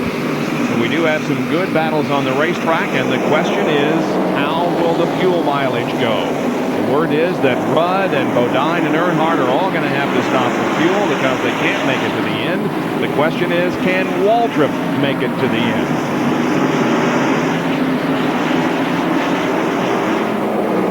Someone else, we talk about fuel mileage, Harry Gant, Darrell Waltrip, Bud Moore's cars and Motorcraft Ford that Jeff Bodine is driving normally gets good fuel mileage too. Yep. And 20 laps sitting up there in 4th place. 20 more laps. Phillips 66 in-car camera being carried by Jimmy Hensley. Just ahead of him is Earnhardt. You know, it looks like Hensley's outrunning this group here the last few laps because we saw this picture about 15, 20 laps ago. He was a couple of car lengths further back. Jimmy's right there with him. Jimmy having a good run. Yep. Place. Going to have his first top 10 finish if all goes as it is right now. He is running 10th. His best finish of the year so far has been a 13th at Martinsville. John Kernan has a report on Ken Schrader. Hey guys, you all talking about the top 4. 5th place Kenny Schrader may not have to stop. It's going to be very, very close. But what else are they going to do? They're going to stay out there, see if they can go the distance and maybe pull out a win if Waltrip indeed does have to stop a few laps short. I forgot about Schrader. He does get some great miles now. Earnhardt closes up right on the back bumper of Jeff Bodine. Kyle Petty is... What's Kyle dragging? Oh, he's bottoming out or dragging something, sending up a lot of sparks there in the first turn. Didn't drag anything going in 3. I think he just got his wheels down on the pavement there for a little bit and it bottomed out with him. I guess you're right because we didn't see anything that time. He has really been working on Kenny Schrader. And he is about to... I thought he was going to... Try it again. He got out. Here's Rudd coming in for his fuel. Jerry Punch is right there. Last time by, he said it starts to sputter. It's going to sputter. I'm coming in, so they jumped over the wall. Here's the Tide Chevrolet. They don't want to kill the engine. You hear him revving the engine. They can't get the gas in. Now they finally got the nozzle in, and he is gone. 4.3 seconds he's away. Going very, very slowly down pit road, however. Now he begins to accelerate. That was slower than he could have gone down pit road. There is Waltrip passing by. Here comes Jeff Bodine in for a pit stop. Relinquishing third position, Jerry. And the Motorcraft crew will try to put at least a dash of fuel in Bodine's Ford Thunderbird. He's very gently moving the car down pit road, remember 35 miles an hour, but he is in a hurry, headed back to turn 1, likewise in 4.3 seconds. That's going to move Earnhardt up to second place right now, and we have 11 laps to go. Well, now, Earnhardt has never been a gas mileage. Oh!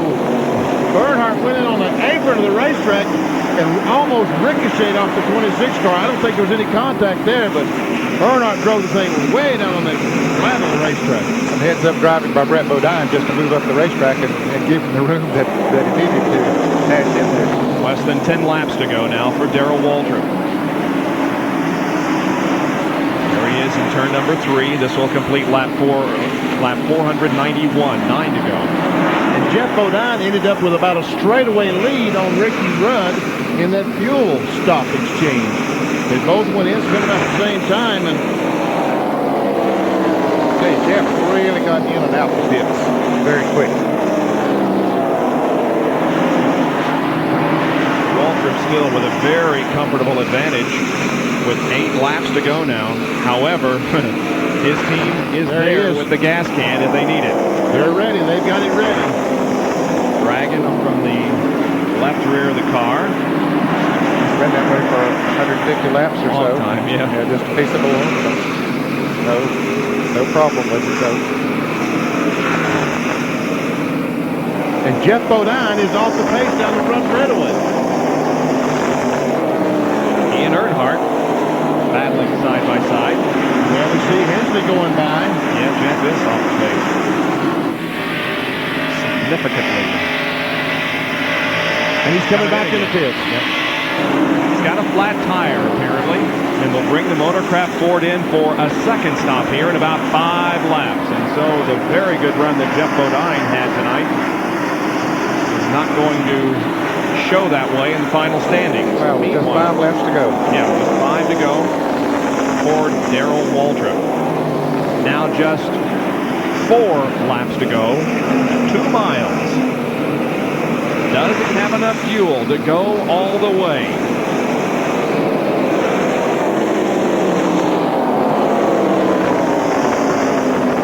I'll bet he'll make it.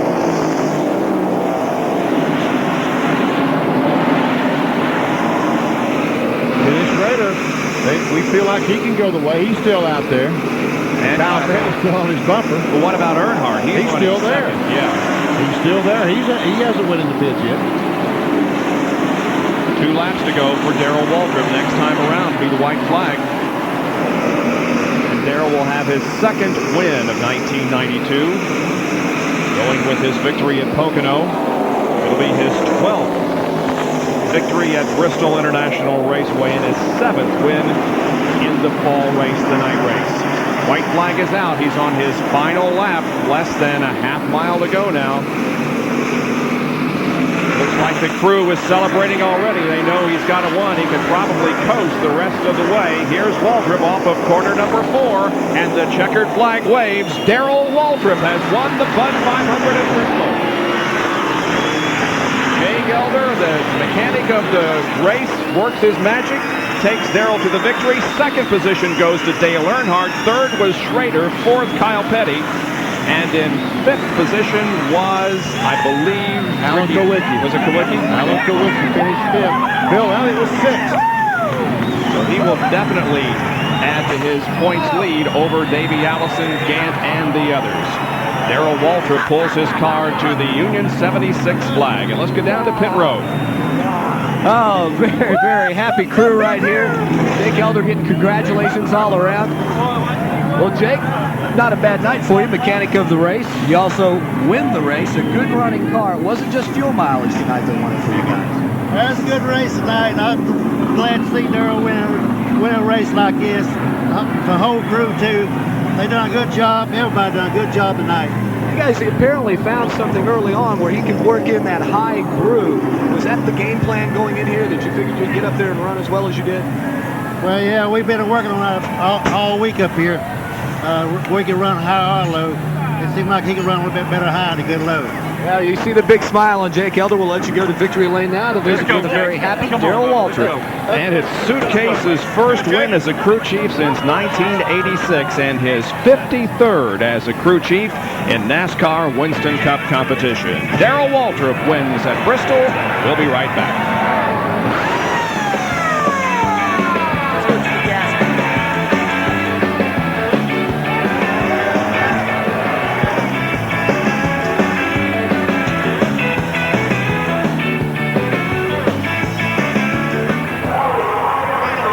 Birthday boy wins.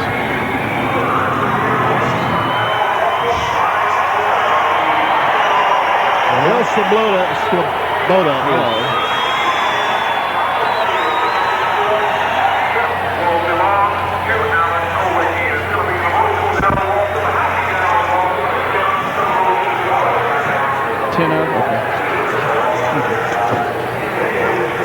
There's Leroy. Yeah.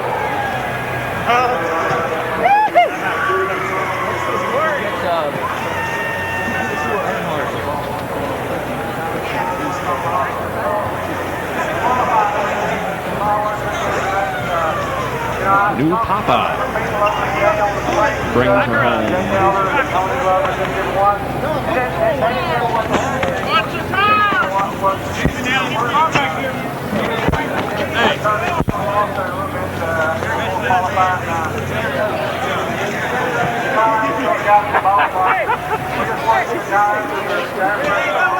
You know, it was just in pretty good position at one time. Okay. The steering belt come off, and Okay. they lucky to got them back on. I couldn't drive it very good lapping, so you know the guys did a good job. They worked hard all night and they didn't give up. How about this, Sean? Yep. Whatever you want. Okay. Okay.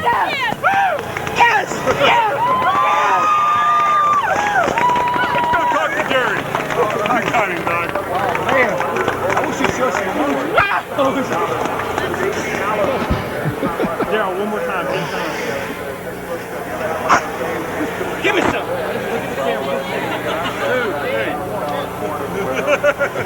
Darrell Waltrip in victory lane. A reminder that baseball tonight is coming up in just a few minutes. Let's go down now to our Kodak Gold Film Winner's Circle interview, and here's Dr. Punch. And a tiny trophy it is. Darrell, I wish you would show some emotion. You danced on top of the car. You turned somersaults trying to get in here. Congratulations. Honey, it's me again in victory lane with the, for the kid, for Sarah, Caitlin, Kearns, Walter. One time, drove my heart out, baby doll. Drove my heart out. For you. Now wait. Come closer. For you. Oh, he's not happy a bit. Spraying a little Gatorade. Let me ask you now. Wait a minute. You had Jessica. You won. Now you had Sarah, Caitlin, Kearns, Waltrip. You won. What does that mean for Stevie at home? Well, there's more rewards to having kids than I thought there was. No. It just means that I get really pumped up. I feel good, and Stevie's feeling good, and the baby's great. And I just come here with a good attitude, and my team is so great, and they're doing a great job. Praise God for a good night, for a win. Everything I could hope for. What a week. What a year. What a day. And he certainly is excited, and rightfully so. An excited new father and a winner here at Bristol International Raceway as Darrell Waltrip picks up win number 2 for 1992.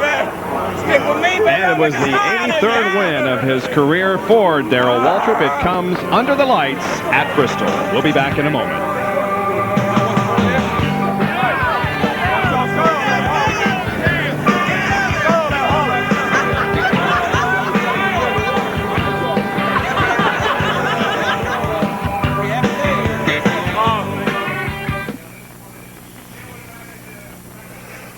Top 5, the Hooters forward of Alex Kowicki.